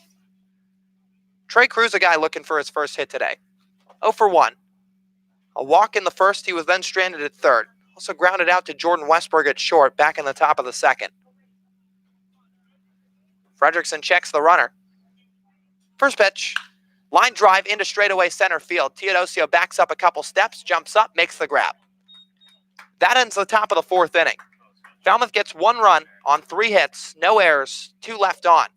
We'll go to the bottom of the fourth. It's Falmouth 6, Hyannis nothing on the Cape Cod Baseball Network.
Hyannis will bring Trevor Hover, Lucas Dunn, and Rigsby Mosley to the plate for action in the bottom of the fourth. Falmouth has worked into the bullpen. Sam Weatherly exits in favor of UCLA right-hander Sean Mullen. And for Mullen making his 8th appearance on his summer so far. He's tossed 10 innings for this Commodore ball club. Struck out 15 and walked 3 while surrendering 10 base knocks. Trevor Hover will be the first man to greet him as he makes his way up to the left-handed box. Mullen winds, first pitch of the inning, fastball upstairs, count 1-0. But for Sam Weatherly, the Clemson Tiger who started this ball game, his first on Cape Cod this summer. What an outing it was for him. 1-0 pitch to Hover, fastball resides just outside, 2-0. For Weatherly, 3 innings, no hits, no runs, walked 3 and struck out 3. Hyannis started to mount a threat back in the second inning. As a 2-0 pitch comes in high, ball 3 to Hover. And it was the Sun Devil at the plate right now who started off that frame with a walk. Lucas Dunn followed it up with the same fate. But then back-to-back strikeouts of Rigsby Mosley and Brooks Carlson started to get Weatherly out of a jam as a 3-0 fastball get me over is good for a strike. And Weatherly's final inning of his outing here today at McKeon faced just 1 over the minimum. Hover swings and pops one up foul off the screen. So the count fills up, 3 balls, 2 strikes on Trevor. A .239 hitter as he entered the ballgame today. Seeing the right-hander Mullen for the first time as he gets into his stance from the left side. Payoff pitch, swung on, that's driven to right center. Sending back Dunn over to his left a couple steps, will make the grab on the move. So Hopper sit down for the first time today. That'll transition things to the Louisville Cardinal. So for Dunn, saw some time in the doubleheader yesterday against Wareham. 4 games in 2 days on the slate for Hyannis as we head toward a conclusion on the 2019 summer. And for the Falmouth Ball Club, first place in the Western Division, they're playoff bound. 24-13-1, sitting atop the division with 49 points. As Dunn looks at a fastball high, 1-0. This is the 5th of 6 matchups between these two ball clubs. Season series will conclude today. A 6 o'clock start at Gutviller Field set for game 2 of the double dip. Off speed misses high to Dunn. 2 balls, no strikes as Mullen falls behind his second hitter.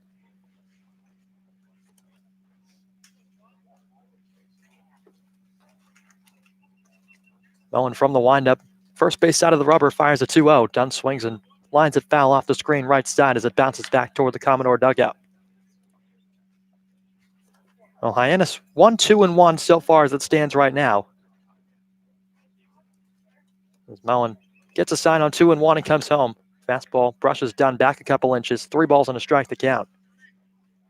And game 1 out at Gutviller Field of the season series. 2 teams played to a draw. That one ended in a final score of 9-9.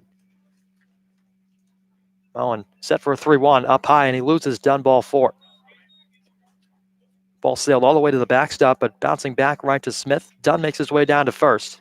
He draws his second walk of the contest. That'll bring in Rigsby Mosley. A 1 on and 1 out for Hyannis, still in search of their first hit.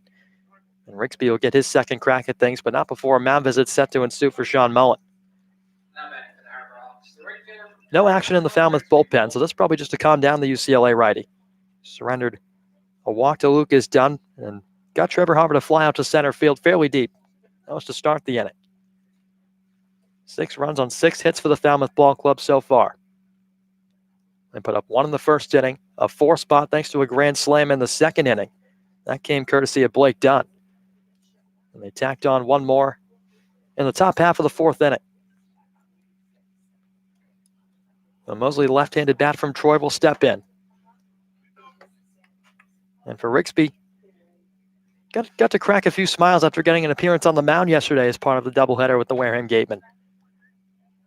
He was a two-way guy, pitched 1 inning a couple summers ago in summer ball. That was in 2017. He was a two-way player in high school. As Mullen, working from the stretch now, fires a fastball inside to start Mosley off. Count 1-0. And Lyle touched upon it a bit on the broadcast yesterday. Mosley actually got some attention from some big-name schools to be headed out to college on the mound. But instead, Mosley says he wants to hit as he sends one in the air to right.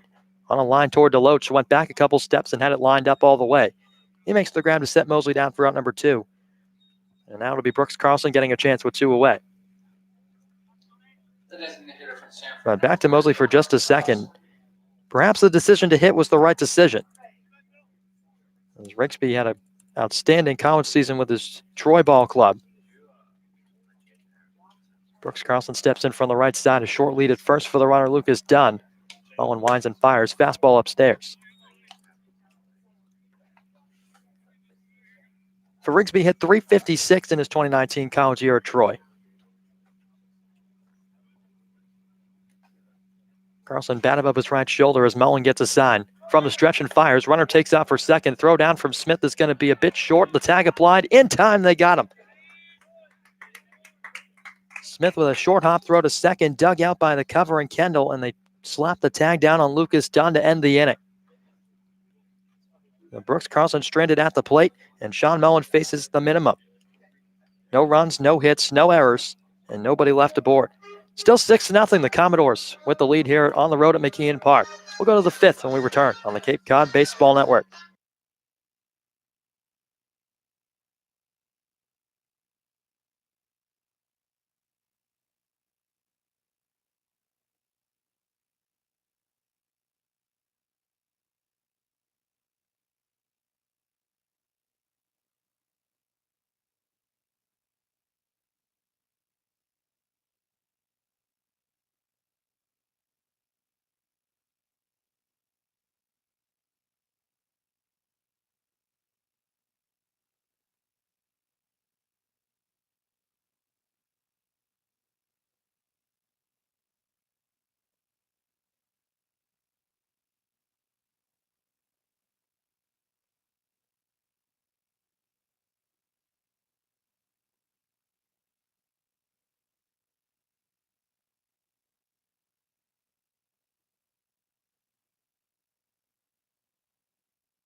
Top of the fifth set to ensue from McKeon Park. Starter Patrick Fredrickson back to the hill for Hyannis.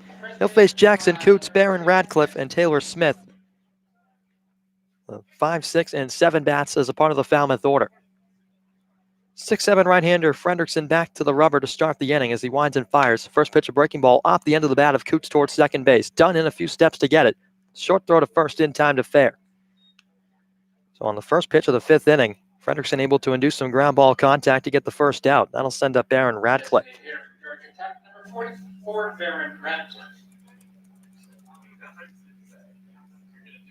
Radcliffe, 5 home runs this season, a part of the home run derby just a week ago back at Eldridge Park.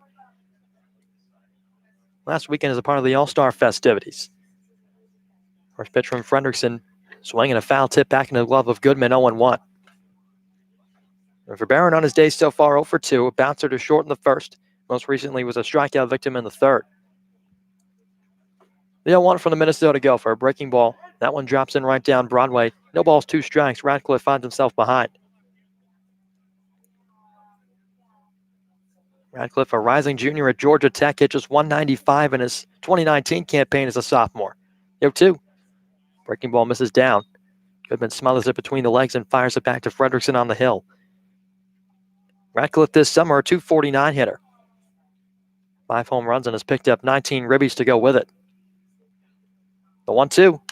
Fastball pop-up back over the press box. That'll be a souvenir. Radcliffe, an imposing figure in the box and certainly carries a big piece of lumber. 6'4", 239. Serving as the DH in Jeff Trundy's lineup today. 1-2. Hot shot right side. That'll get way foul down toward the Falmouth bullpen.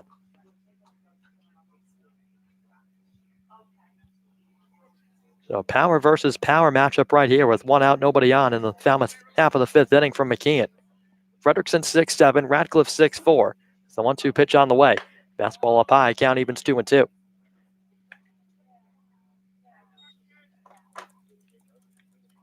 And for Fredrickson, injuries had been a problem in 2019, but as a freshman, one of the top arms in the country is a 2-2 pitch, lined over the head of fair, down the right field line, fair.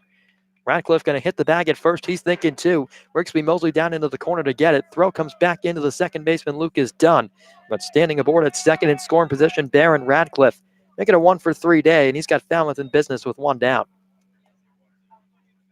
So Radcliffe puts one over the head of Ian Fair, blooming it down the right field line as it rolled all the way to the 330 marker in the corner. Hit the bag at first and turned the Jets on into second. 1-on-1 out now for Taylor Smith. And Coots is just a guy that just continues to hit. And again, a guy who kind of jump-started his summer later than a lot of the guys here as Patrick Fredrickson's going to exit the game, but another double for him. Now Gassman on his way out to the mound. He's taking the ball away from Fredrickson. The pitching change on hand here from McKeon Park as Patrick Fredrickson will exit. 6-0 the score. Falmouth ahead on top of Hyannis in the fifth inning on the Cape Cod Baseball Network.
We bring you back from McKeon Park, a score of 6-0 on Hyannis. The Falmouth Commodores have taken a stranglehold on Hyannis here on the road.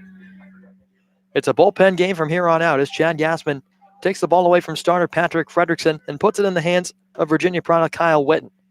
Another right-hander into the game for Hyannis today. Fredrickson exits going 4 1/3, 7 hits, walked 4, and struck out 3. First man to greet the new arm will be Taylor Smith, the catcher batting from the right side with a man aboard at second and 1 away. First pitch, a breaking ball, tails just too far outside of the zone, 1-0. And for Kyle Witten, he's gotten a heavy workload here on Cape Cod this summer. He's made 10 appearances. This is his 11th. 13 2/3 innings of work. Each and every one of those innings have come in relief. 1-0 pitch, fastball, a called strike on the inner half. Smith raised the elbows out of the way. Thought he might have had a chance to be plunked on that one, but point umpire Renato Cockham saying that one caught too much white. So a ball and a strike for Witten working from the stretch with Baron Radcliffe aboard at second. The pitch, breaking ball high. Moves the count to 2-1. 9 strikeouts to 12 walks for Witten on the summer. He's been knocked around the yard a little bit for 21 hits as well.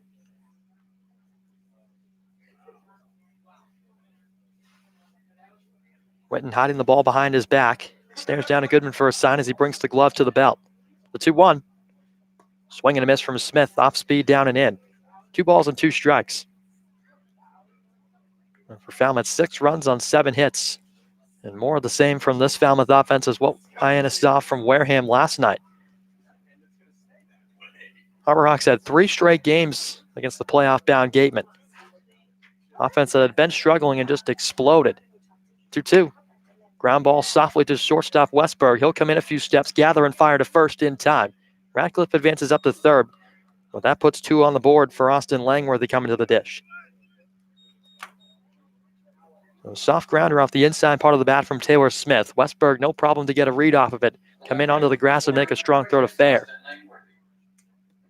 Langworthy on his day so far.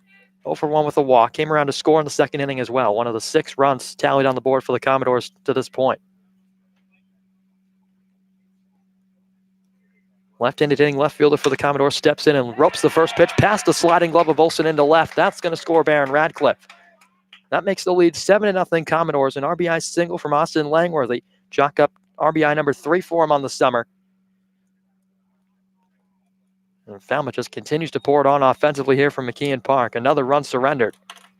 Yeah, that was a nice job by Langworthy. Just taking what was given to him. He slapped it the other way in the left field. For Fredrickson, that'll officially close his book. He goes 4 1/3, 6 earned runs on 7 hits. And he walked 4, struck out 3, or rather all 7 runs credited to him. Walked 4, struck out 3. So Fredrickson's day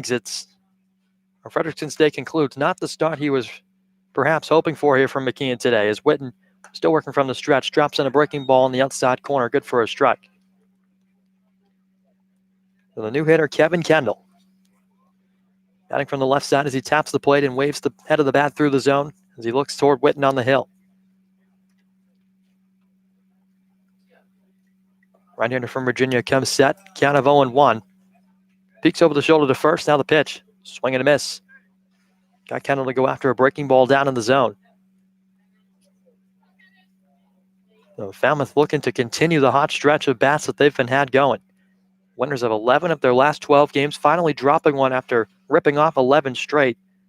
Bourne Braves getting the better of them. That was a 5-3 final out at Dorn Park last night as Witten turns and fires back to first. When Hyannis returns to the plate in the bottom of the inning, they'll still be looking for their first hit of the game. Hyannis has yet to piece up either of the pitchers on the hill, Sam Weatherly or Sean Mullen, so far today. Langworthy built a short lead off of first. Witten set in 0-1. Breaking ball just outside. A ball and a strike to the left-handed hitting shortstop Kevin Kendall. He's already launched a long ball in this game.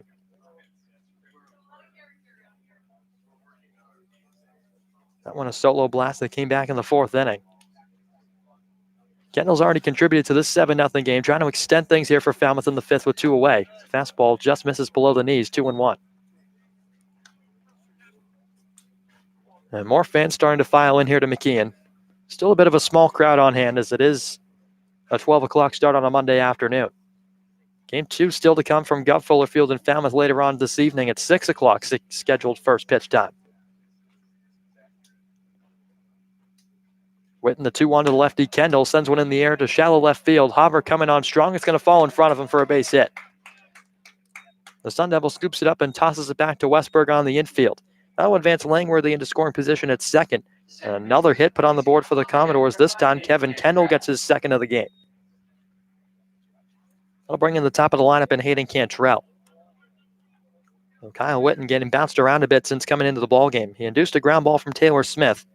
Back-to-back singles, one an RBI-based knock from Austin Langworthy. And now Kevin Kendall, who stands 90 feet down the first baseline, continuing the inning to give Cantrell a shot at the top of the order.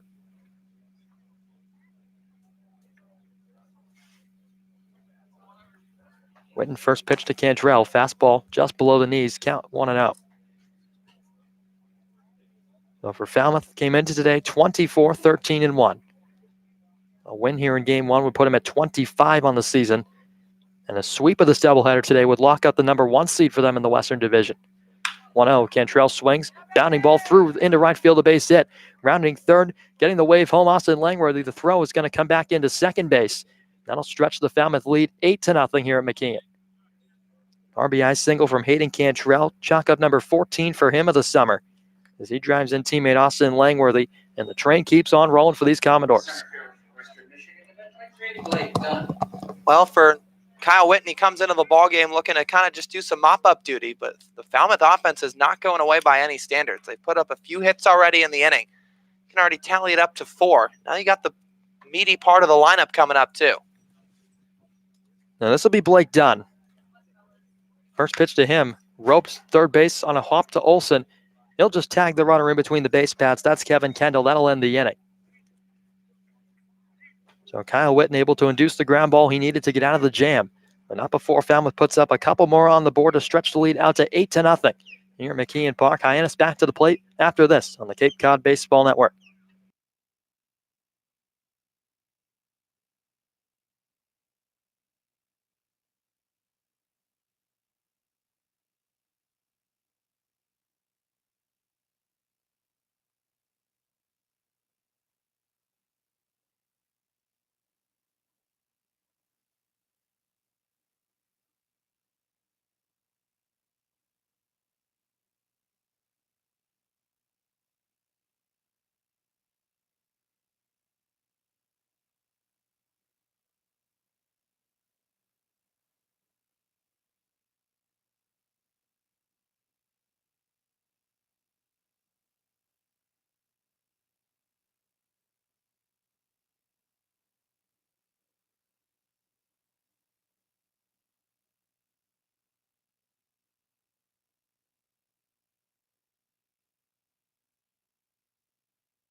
Hyannis set to bring the bottom third of their lineup to the plate in the bottom of the 5th inning.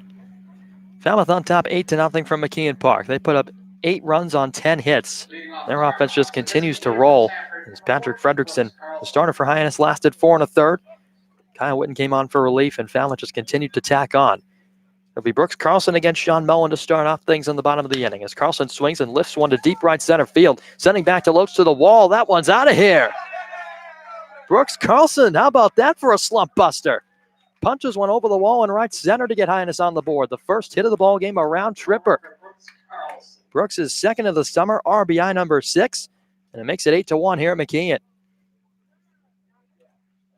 And you know what? He's got some really good opposite field power. I mean, both his home runs this summer have gone the other way. He hit that one at Katuitt down the right field line, and then he deposits that one out to right center. Maybe that's just a little bit of his power zone for him. It's like you said, good way to get yourself going offensively.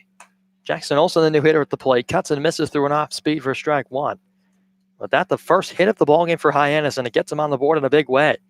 Brooks Carlson going opposite field for that home run off of Mullen. Olson swings and pops one up into the netting just in front of the press box. But for Brooks Carlson, got himself 9 home runs at school. He's part of the Sanford Bulldogs club. Mullen ready for an 0-2 offering, breaking ball outside to Olson.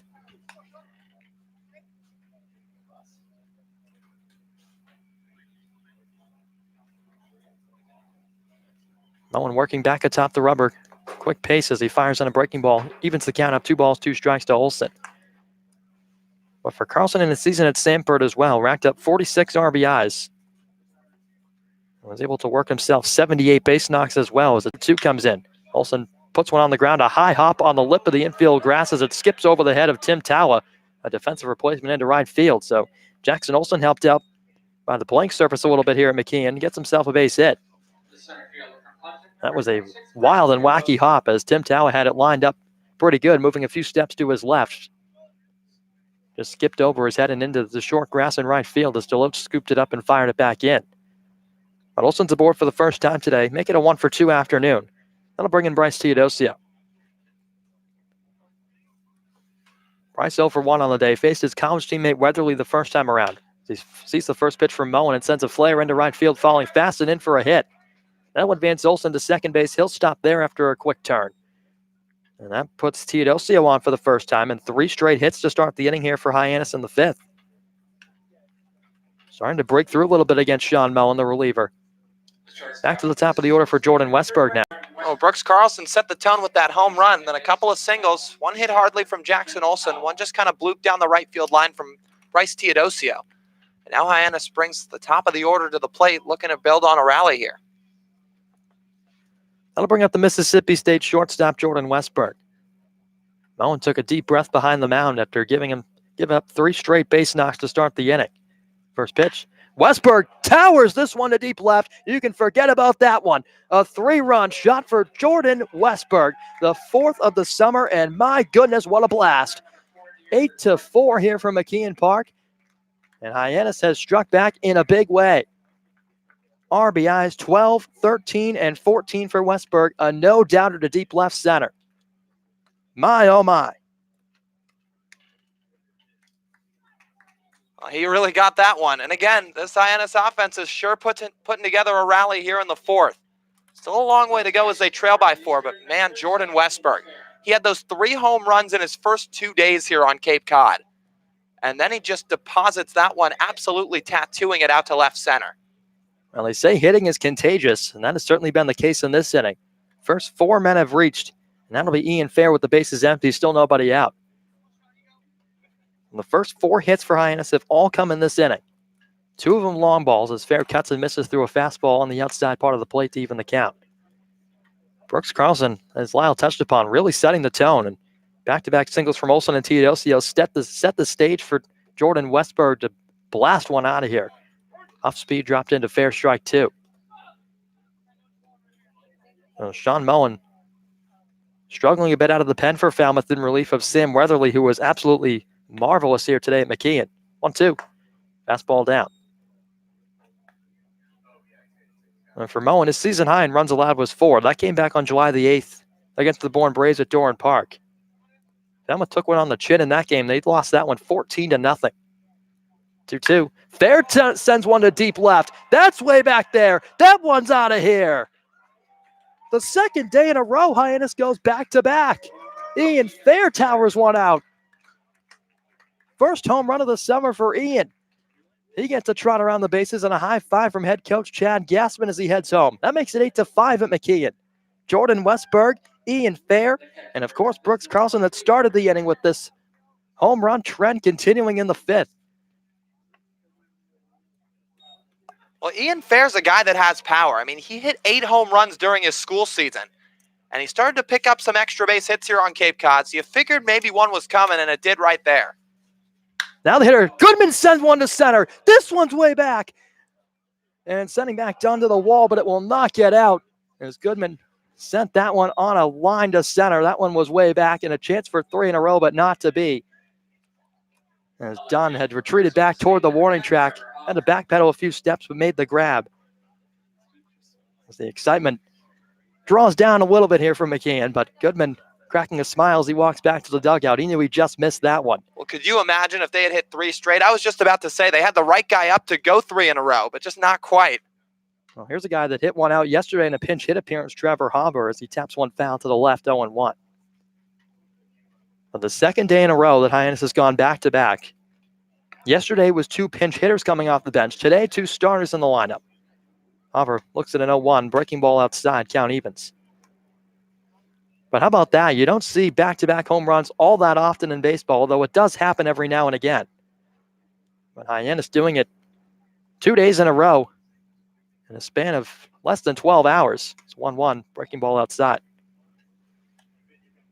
2 balls and a strike to Hauber, who launched his second home run last night against the Gatemen. The first one, well, you touched upon it earlier, a grand slam at Gov Fuller Field earlier in the year. 2-1 from Mo, and Hauber in the air to left. Sending back Langworthy toward the track. He'll reside under it and make the grab, however, just a few steps in front of the gravel. So Hauber's down for out number 2. So after allowing 5 straight hits to start the inning for Moen, gets Goodman and Hauber to fly out. That'll bring in Lucas Dunn, trying to keep the inning going. 5 runs on 5 hits for Hyannis, all in this 5th inning. This offense exploding back to make this one a bit more interesting for McKeon as Dunn looks at a breaking ball on the outside corner, strike 1.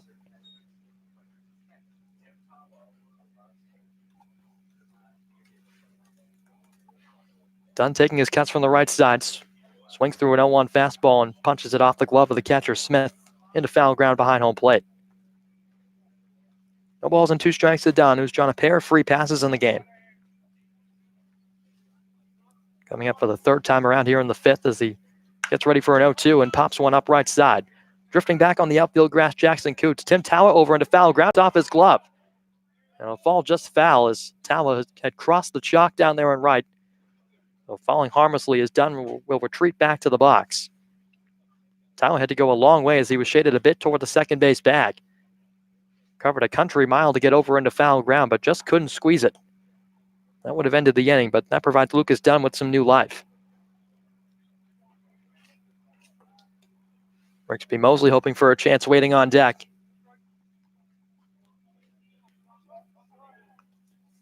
Dunn takes a moment, taps the plate, steps back in, and looks out toward Moen, who's working from the windup with nobody on. The 0-2. Fastball, swing and a miss, strike 3. So Sean Moen gives up 5 straight hits, 3 of them home runs for Hyannis. Puts them right back in the contest. They trail by 3 from McKeon. It's Commodores 8, Harbor Hawks 5. We'll go to the 6th on the Cape Cod Baseball Network.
Kyle Witten back to the hill for inning of relief number 2.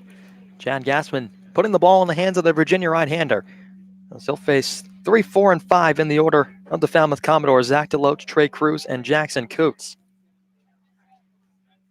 DeLoach stands in from the left side. First pitch from Witten, chop foul, right side foul as Trey Cruz nearly makes a barehanded play as it bounces off the wall and foul ground. Bit of a different scenario than what Falmouth saw last time they came to the plate. Falmouth put up a pair in the top of the 5th inning to extend their 6-0 lead out to 8. And Hyannis responded in perhaps the biggest way possible. The breaking ball bounced in front of the plate, clanks off the brick wall back toward Goodman behind the dish. Back-to-back home runs for the second day in a row and 3 in the inning. And it started with Brooks Carlson picking up his second long ball of the summer. RBI number 6 for him. And a couple of singles from the bottom of the order, Jackson Olsen and Bryce Teodosio. Breaking ball caught the bottom of the zone. Called strike 2 to the hitter, Zach DeLoach, at the plate. Jordan Westberg, a towering 3-run blast. That's his 4th of the season. Puts him up to 14 RBIs on the summer. Witten working from the windup. 1-2 pitch. Fastball. DeLoach takes it opposite field to left. Hava ranging in a couple steps toward the line. He'll make the grab, 1 down. Zach DeLoach set down for the 3rd time. He's 1 for 4 on his afternoon. That'll bring in Trey Cruz. But getting back to the explosive Hyannis 5th inning. Following up that Westberg home run, Ian Fair stepped in and sent a blast to the same spot in left center. Both of those absolute no-doubters getting into the 1st and 2nd row of trees. Trey Cruz has been aboard once today. Takes a breaking ball that missed way outside. Goodman had to extend that left arm all the way out to corral it from reaching the backstop. Count 1-0 to Cruz, who drew a walk back in the 1st. He's 0 for 2 since. Ground out to short and a fly out to Teodosio in center. Wins 1-0. Off speed, tails back, catches the outside corner. So it's been 8 runs on 10 hits for the Commodores. 5 on 5 hits for the hometown Harbor Hawks. Wins 1-1. Fastball just down and away. Goodman trying to give his right hand to the frame. But to no avail. Count 2 balls on a strike. And for Trey Cruz, one of the 3 hitters in the top 4 in this Commodore order over 300 as he entered the day. Sees a 2-1 from Witten. Sends a hot shot on the ground past Lucas Dunn into right a base hit. So Trey Cruz picking himself up another single. He's been aboard twice today. That'll put Jackson Coots at the dish with 1 on 1 out. So let's Falmouth offense.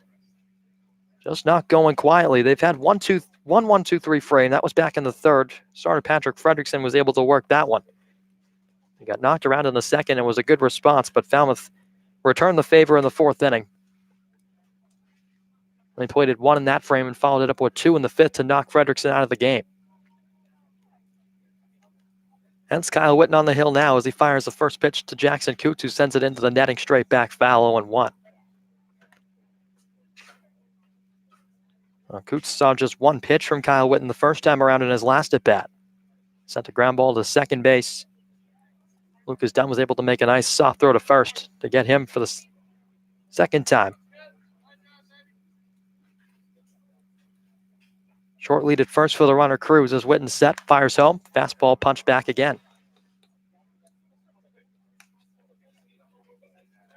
For Coots in his last summer of 2018, saw some time in the Northeastern, or rather the NECBL, New England Collegiate Baseball League.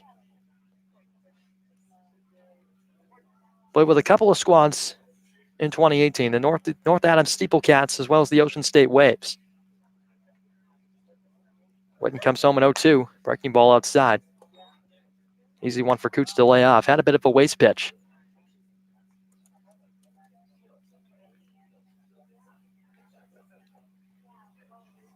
And for Coots' hometown, Orono, Maine. Played his 2018 summer ball in Vermont with the Steeplecats and Rhode Island with the Ocean State Waves. 1-2 from Witten. Called strike 3 on the outside corner. He freezes Coots looking. That's the first punch out for Kyle Witten on his outing. Sends down Jackson Coots for the 2nd out here in the top of the 6th inning. That'll bring in Barron Radcliffe. So Witten settling down a little bit after giving up 3 hits in his first inning of relief here at McKeon today. Aiden Cantrell contributed an RBI as well as Austin Langworthy. And now it's the big man Radcliffe digging in, batting out of the 6th hole in game 1 of this double dip. First pitch, off speed, in for a strike.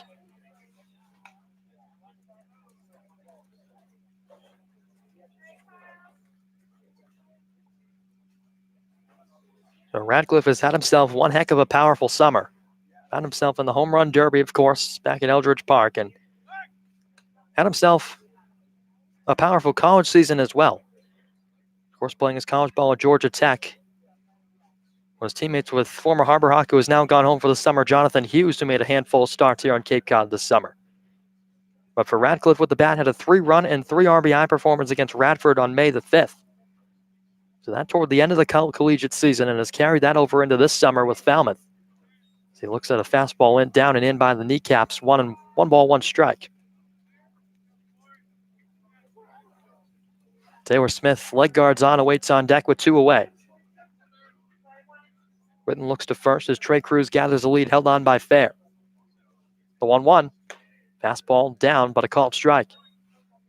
Radcliffe shakes the head as he spins back out of the box and kicks some dirt around.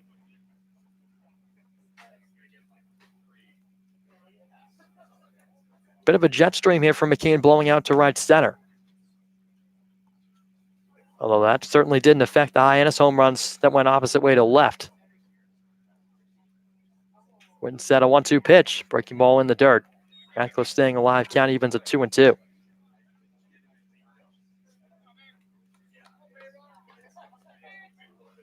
So for Falmouth, they've piled up double-digit hits in the ball game. 11 now to their name.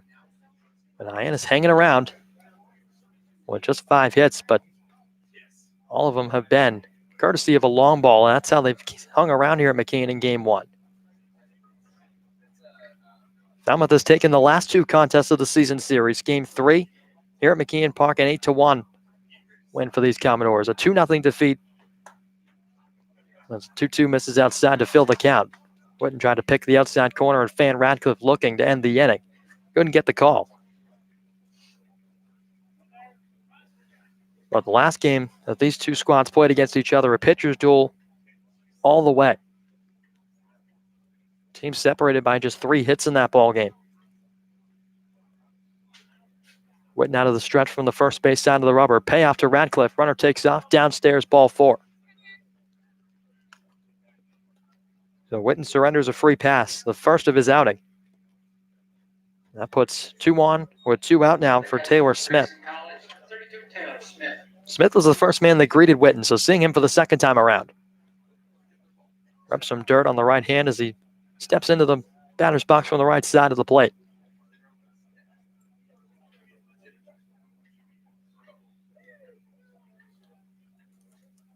Interesting to see how long Chad Gassman lets Witten continue in this ballgame. Only a couple frames left, as keep in mind these doubleheaders are 7-inning contests. No action in either bullpen as we speak. Witten comes home to the hitter Smith, breaking ball down and away.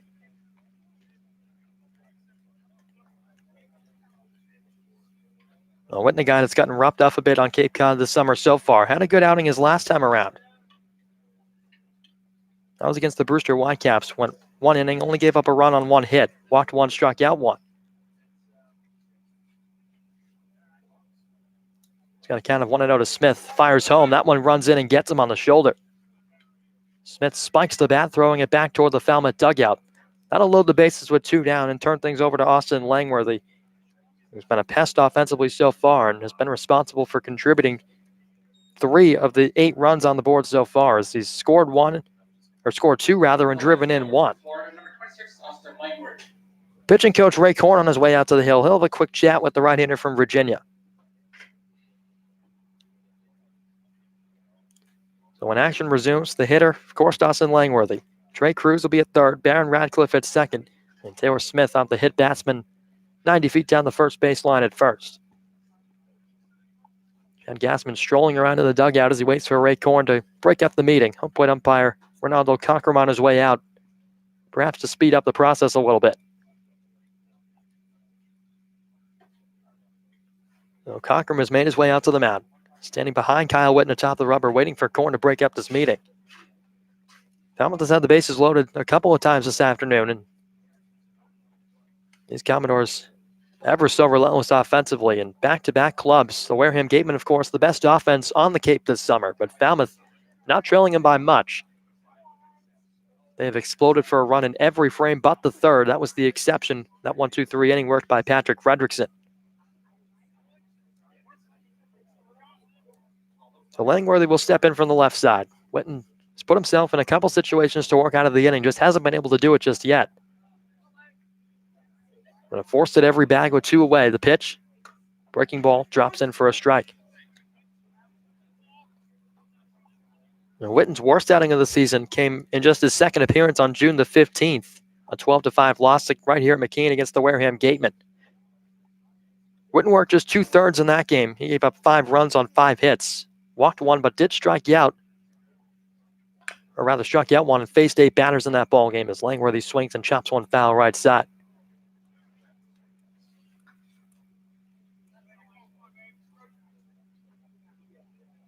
Now, Witten trying to work himself out of a major hole here in the 6th inning. Langworthy seeing Witten for the second time around. The Virginia Cavalier being forced to sweat a bit. 0-2, fastball up high. Couldn't get Langworthy to entice on a waste pitch.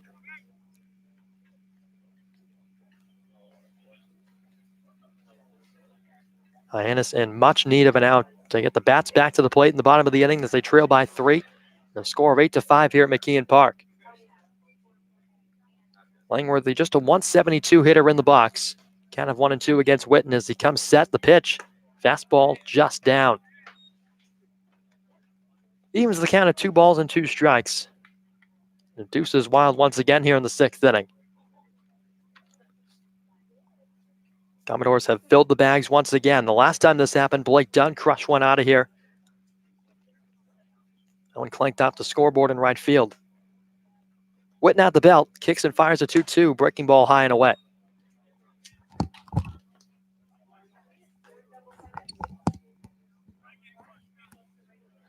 So a full count of 3 balls and 2 strikes. Witten's already surrendered 1 walk in this inning, but he's got nowhere to put Langworthy as we speak. Witten rotating the ball in his right hand behind his back as he brings the glove to the belt. Gets the sign from Goodman as the runners get their leads. Pitch downstairs, ball 4. That walks in a run. Austin Langworthy picking up one of the easier RBIs of his career, the second of the game today. Draws an RBI walk. That'll push every runner up 90 feet, and the new batter will be Kevin Kendall. So Witten working himself into some trouble here in the 6th inning, and Falmouth plates another, so the trend of runs continues. 3 straight innings in which the Commodores have struck against Hyannis. 1 in the 4th, 2 in the 5th, and now 1 here in the 6th, and still a chance for more with 2 down. Kendall's already homered and singled. First pitch, a fastball from Witten, runs outside.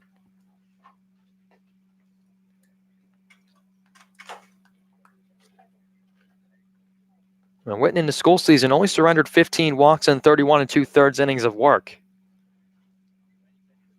1-0. Pitch, Kendall swings in the air to center. Tito Seal back a couple steps, has it lined up. He'll make the grab to end the inning. So Witten's able to escape any further trouble, and Falmouth pushes across just 1 as they strand the bases loaded. But that stretches the Commodore lead out to 4. It's 9-5 with Hyannis coming back to the dish on the Cape Cod Baseball Network.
Rigsby Mosley making his way up to the plate to lead off action in the bottom of the 6th for Hyannis. After exploding last inning, they'll face the third Falmouth arm out of the bullpen here today. It'll be Christian Edwards from Jacksonville State University making just his second appearance on Cape Cod, a relatively new arrival to these Commodores.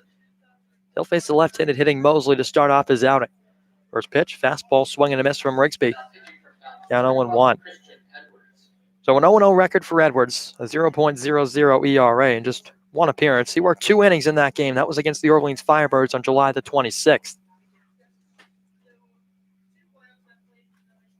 6'3" right-hander from Jacksonville State comes set and fires. Fastball outside. So Edwards working primarily out of the stretch, no windup. And some pitchers will opt to do that. Don't like any wasted motion, just get right to the point and fire home. Mosley wiggling the bat above his left shoulder. Looks at a 1-1 outside. So Christian Edwards worked 2 innings in that game against Orleans, walked 1 and struck out 3. He faced 7 batters in that game. So just 1 over the minimum in 2 innings of work. He's got a 2-1 count here to the Troy outfielder Mosley as he comes home. Swing and a miss, 2-2.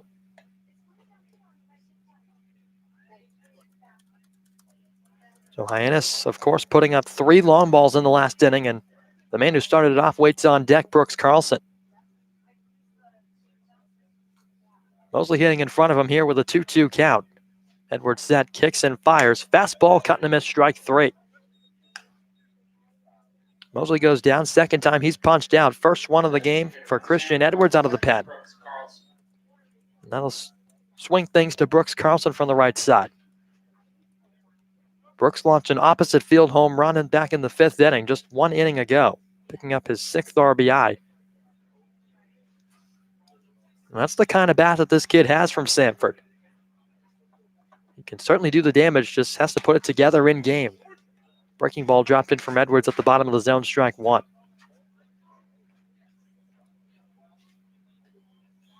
And for Brooks, a .345 hitter at Sanford in 2019. He's displayed some power time and time again in batting practice over the course of the summer as a fastball trickles off the glove of Smith to the backstop. Count even, a ball and a strike.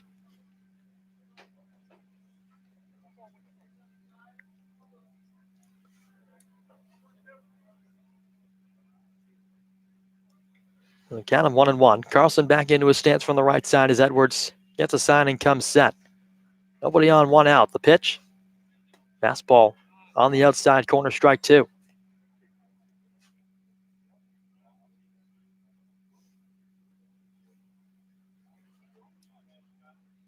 And Christian Edwards, a guy who's made his way up on Cape Cod later on in the summer.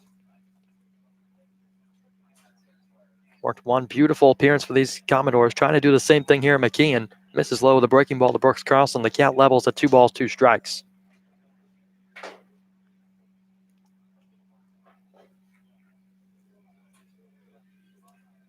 Brooks waves the bat through the zone a few times. Back into his stance with Edwards, ready for the 2-2. Fastball, swing and a miss, strike 3. Back-to-back strikeouts to start Christian Edwards' outing. Fans Brooks Carlson as he goes down for out number 2. We'll bring in Jackson Olsen. So Edwards came on in favor of Sean Moen, who worked 2 innings. Gave up 5 runs on 5 hits, walked 1 and struck out 1. So 2 polar opposite outings between the starter and the first man out of the pen, and Sam Weatherly, who worked 3 scoreless, didn't give up a single hit as Olsen cuts and fouls the first one straight back off the screen, 0-1.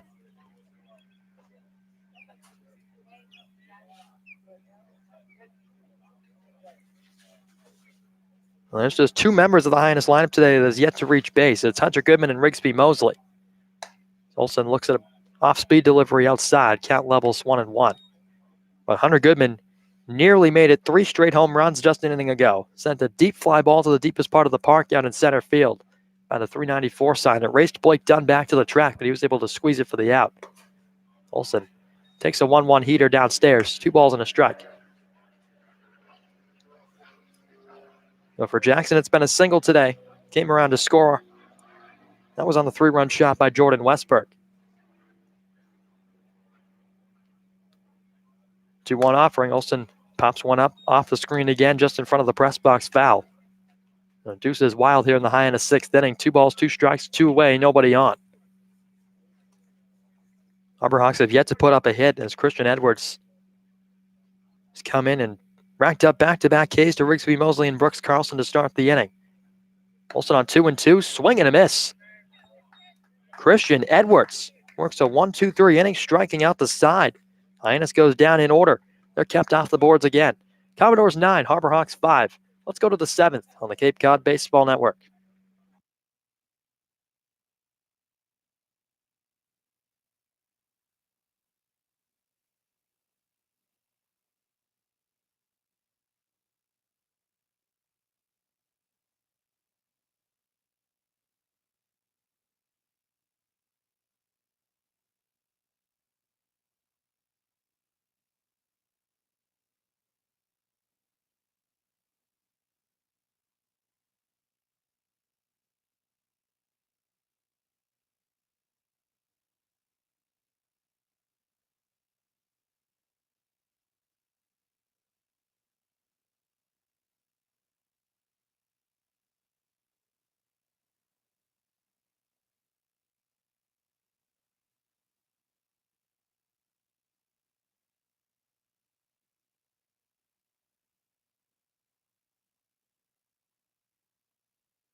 Seventh inning set to get underway from McKeon Park as we roll toward a conclusion in game 1 of this double dip between the Commodores and Harbor Hawks.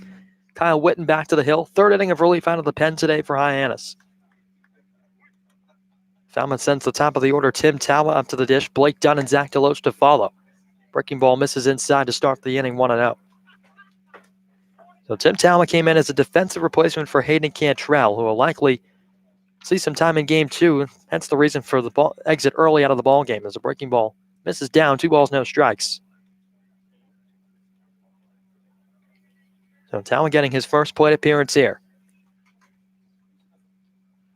Taking his cuts from the right side, bat high above his shoulder, ropes one to Olsen, and it gets off the glove into foul ground down the left field line.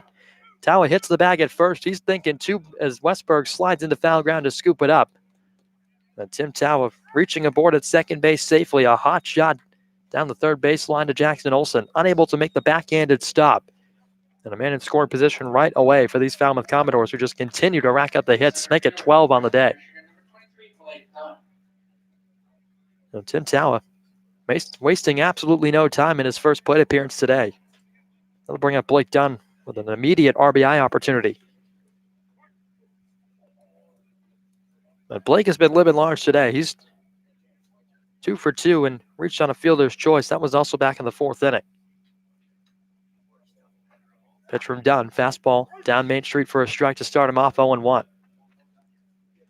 Blake Dunn, of course, hitting the grand slam in the second inning to pick up RBIs 13, 14, 15, and 16.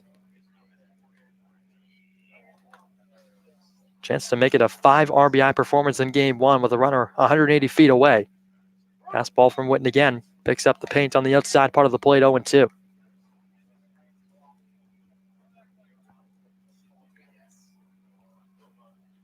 Just past the 2 o'clock hour. 2:15 p.m. Eastern time here on the elbow of Mass. Witten's 0-2. Pitch down in the zone, knocked down by Goodman behind the plate. No advance for the runner.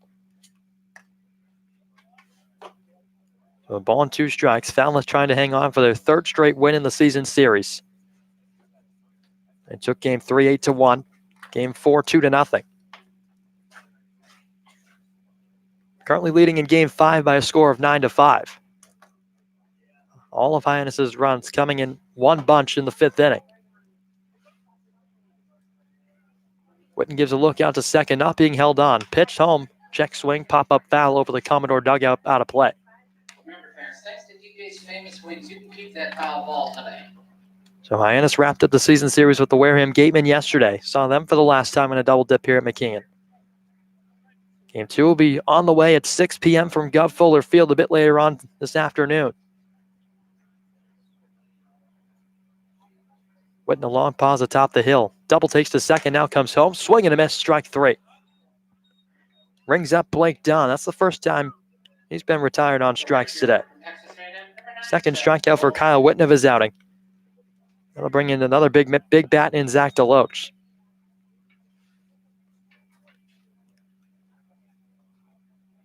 Tim Tallis still resides out at second with 1 down now in the inning. DeLoach second on Cape Cod in average as he entered the afternoon, a .350 hitter. He tagged 2 home runs last time he was here at McKeon Park off these Harbor Hawks. First pitch, breaking ball inside down by the shoot tops. 1-0 the count. But DeLoach with 2 absolute no-doubters last time he was here, part of an 8-1 win for the Falmouth Commodores. Put one over the new scoreboard here at McKeon Park.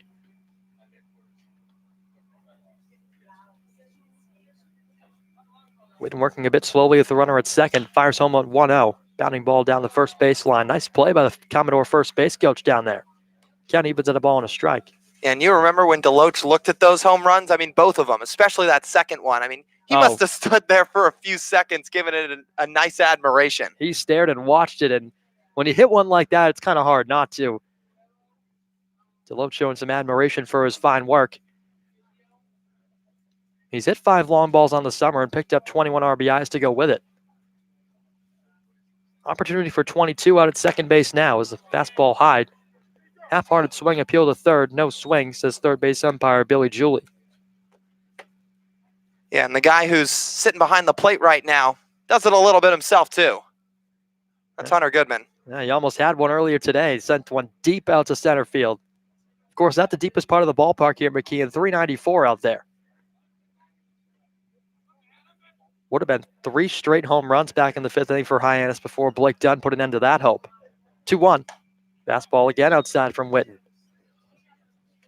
Virginia Cavalier just not getting over the top of these pitches, leaving a majority of them outside to left-handed hitters especially. 3-1 count here to DeLoach. But Zach DeLoach certainly knows how to hit here at McKeon Park, and it's .330 down the right field line. That's no easy shot. But he put one into the second row of trees over the new scoreboard here at McKeon. That is a whole nother feat in itself. 3-1. That one just misses down for ball 4. Witten giving a stare into Ronaldo Cochran behind the plate, as if to say, where did that one miss? But not picking up the call there as he surrenders his second free pass of his outing. Third if you include the hit by pitch, but second walk for Witten. That'll bring up Trey Cruz. Cruz has batted cleanup today for the Commodores here in Game 1. 2-on-1 out in the top of the 7th inning from McKeon. 9-5 the score. Commodores on top. Alma trying to hang on for their 25th win of the season and improve their stranglehold over the Western Division. First pitch from Witten, fastball at the knees, strike 1. And if you take a look at the Western Division standings, the playoff team's all locked up. Now it's just a matter of seeding. Falmouth sits atop, 5 points ahead of the Wareham Gatemen at 49. Katua trailing Wareham by 2 entering the day with 42 is smacked on the ground foul. Trey Cruz put one past Dean Fair down the right field line. No balls and 2 strikes. Both runners were off. They'll have to retreat back to their respective bags. So this is a Falmouth offense that has been absolutely scorching. Put up 9 runs here today. As opposed to just 2 in the last game. The Hyannis pitching got the better of them, but ultimately Falmouth wound up taking that contest. Witten to look to second. Pitch. Upstairs. Count 1-2.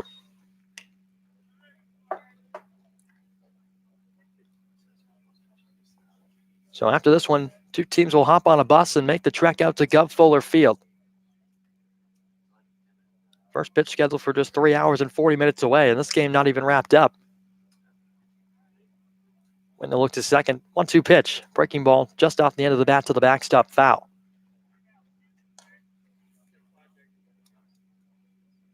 Wow, definitely an interesting scheduling choice by the league, but with the matter of rainouts and days off left for both sides, they were out of them. So the best solution that the Cape Cod League came up with was to put a doubleheader on this Monday. It certainly makes it a long day. There's no question about that. I mean, players got here a little bit later today, trying to preserve energy a little bit. There's no batting practice for either side as Witten fires home a 1-2, pop up out of play left side. But yeah, definitely after a doubleheader yesterday for these Harbor Hawks and a night game at that ended just around 8:30, 9 o'clock. Definitely makes for a long day here today as a 12 o'clock start, the earliest of the summer for both sides. But for the Commodores, this just game 39. They still have 5 to play, including one later tonight. Is a 1-2 on the way. Fastball in there, strike 3 call. Make it punch out number 3 for Kyle Witten. That puts 2 outs on the board in the 7th inning for Jackson Coots. It's a nice paint job from Witten. I mean, he spots that fastball up perfectly. Cruz didn't even move a muscle at it. And it was a nice frame job from Goodman on the other end as well.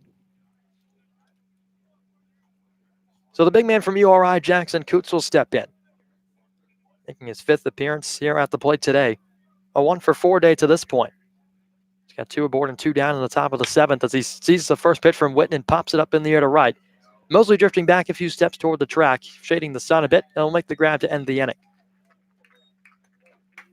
So Kyle Witten able to minimize damage from the Commodores in the 7th, keeps the deficit at 4. Commodores 9, Harbor Hawks 5. To the last of the 7th we go on the Cape Cod Baseball Network.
To the bottom of the 7th here from McKeon Park.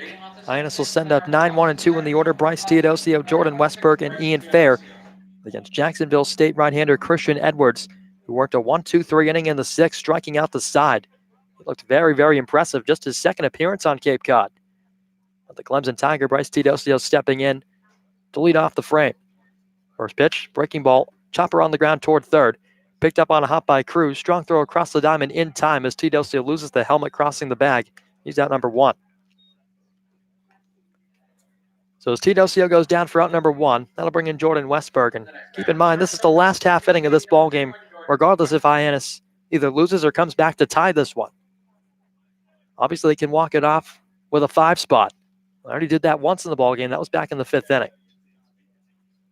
But under Cape Cod rules, the rule made up toward the end of the season is a lot of teams struggling with pitching and scheduling down the stretch, trying to conserve the energy to finish out the year as Westberg swings and pops one up foul out of play.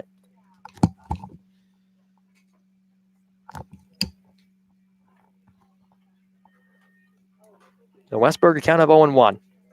He's been aboard twice, a walk, and of course, that 3-run blast that brought Hyannis back in the ballgame. The 0-1 up the middle into center field, a base hit past the glove of Tawa. Jordan Westberg continues to swing a hot bat. Picks him up another base hit. Came in at 325, only helping out that average today. As now Ian Fair will step in. Yeah, Westberg got a really nice piece of that one. Just shot that one back up the box, and it's raised the average up to 337 here in this ball game. He's had a nice 2-for-3 day with 2 RBIs. So it had been 4 up and 4 down for Christian Edwards out of the pen for Falmouth, trying to lock down the 25th win of the summer. Fair cuts and misses through a first pitch fastball 0-1. And Edwards, a guy in his season at Jacksonville State, worked 30 2/3 and struck out 47 while walking 23. So a guy that definitely has some swing and miss in his arsenal. He showed that off in the 6th inning, striking out the side. Fair hitting from the right side. He swings it in 0-1. Sends it into the screen, foul 0-2.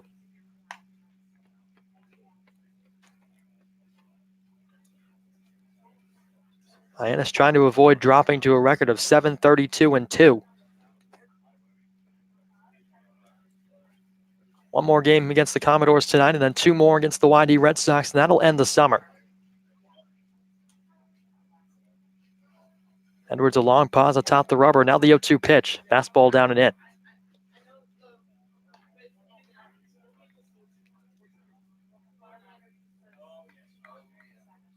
So Hyannis still an opportunity to get to double-digit wins on the summer. But time's certainly running out. Northeastern Husky fair with a count of 1-2 with 1 down. Westberg aboard at first in the bottom of the 7th. Pitch from Edwards. Cut and a miss. Foul tip back into the glove. Strike 3. 4th strikeout of the day for Christian Edwards. And that gets Hunter Goodman a chance with 2 down in the 7th. Last hope today for Hyannis in game 1.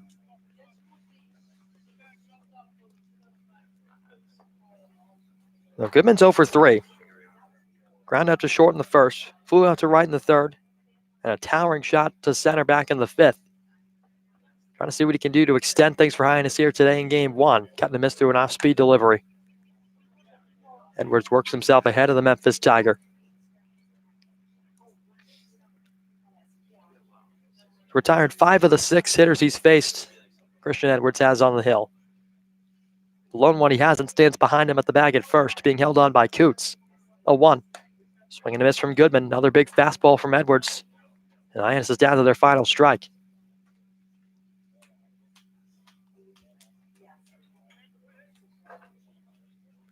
Trevor Hauber would be next if Goodman can find a way aboard.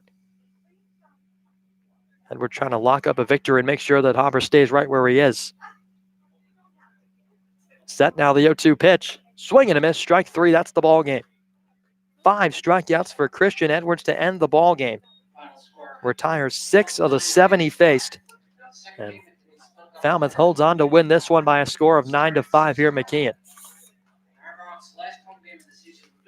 Well, the offense got going in the 5th inning. It was just that they had already dug themselves into a pretty big hole. And I mean, that 5th inning was really impressive. The fact that they put together 5 straight hits, 3 home runs, and back-to-back from Jordan Westberg and Ian Fair showed that that offense really came to life. The problem was at that point in the game, they were already down by a score of what was 8-0. They made it 8-5 and made it a pretty close ball game. But again, Falmouth with that additional insurance run back in the 6th, and then offense kind of going silent for Hyannis after that 5th inning, ultimately ended up being the deciding factor. So Patrick Fredrickson made the start here in game 1 for Hyannis, and not the start he was hoping for at that. He went 4 1/3 in this ball game, gave up 7 runs, all of them earned on 7 hits, walked 4 and struck out 3, and the free passes were really what dug him into a hole, and Falmouth really made sure to capitalize on him. Yeah, they did, and then nothing more than that Blake Dunn grand slam back in the 2nd inning. That was a result of nothing but free passes. I mean, 3 guys got on via the walk. Dunn comes up with the bases loaded, and he hits that home run out to right center. So again, when you kind of construct innings for other teams, it can come back to bite you. That's what happened to Fredrickson a little bit today in his start. But the offense is just going to have to try to keep this momentum going because they now have some. The pinch hit home runs yesterday, the 5 runs on 3 home runs in the 5th inning today. The offense is starting to find itself a little bit, and we'll see how they carry this over as they hit the road to Falmouth. So just like yesterday, Hyannis will have another opportunity, this one a bit later on tonight. First pitch scheduled for 6 o'clock at Gov Fuller Field. Positive to take away from game 1 on offense. Brooks Carlson launches his 2nd of the year. Westberg with his 4th. That was a 3-run blast. And Ian Fair with his 1st of the summer, the Northeastern Husky. So for Hyannis, they fall to a record of 7-32-2, as Falmouth the Commodores improved to 25-13-1. So like we said, still game 2 to come up later on this evening. But for now, for Lyle Goldstein, I'm Brendan Howe. We'll talk to you in just a few short hours on the Cape Cod Baseball Network.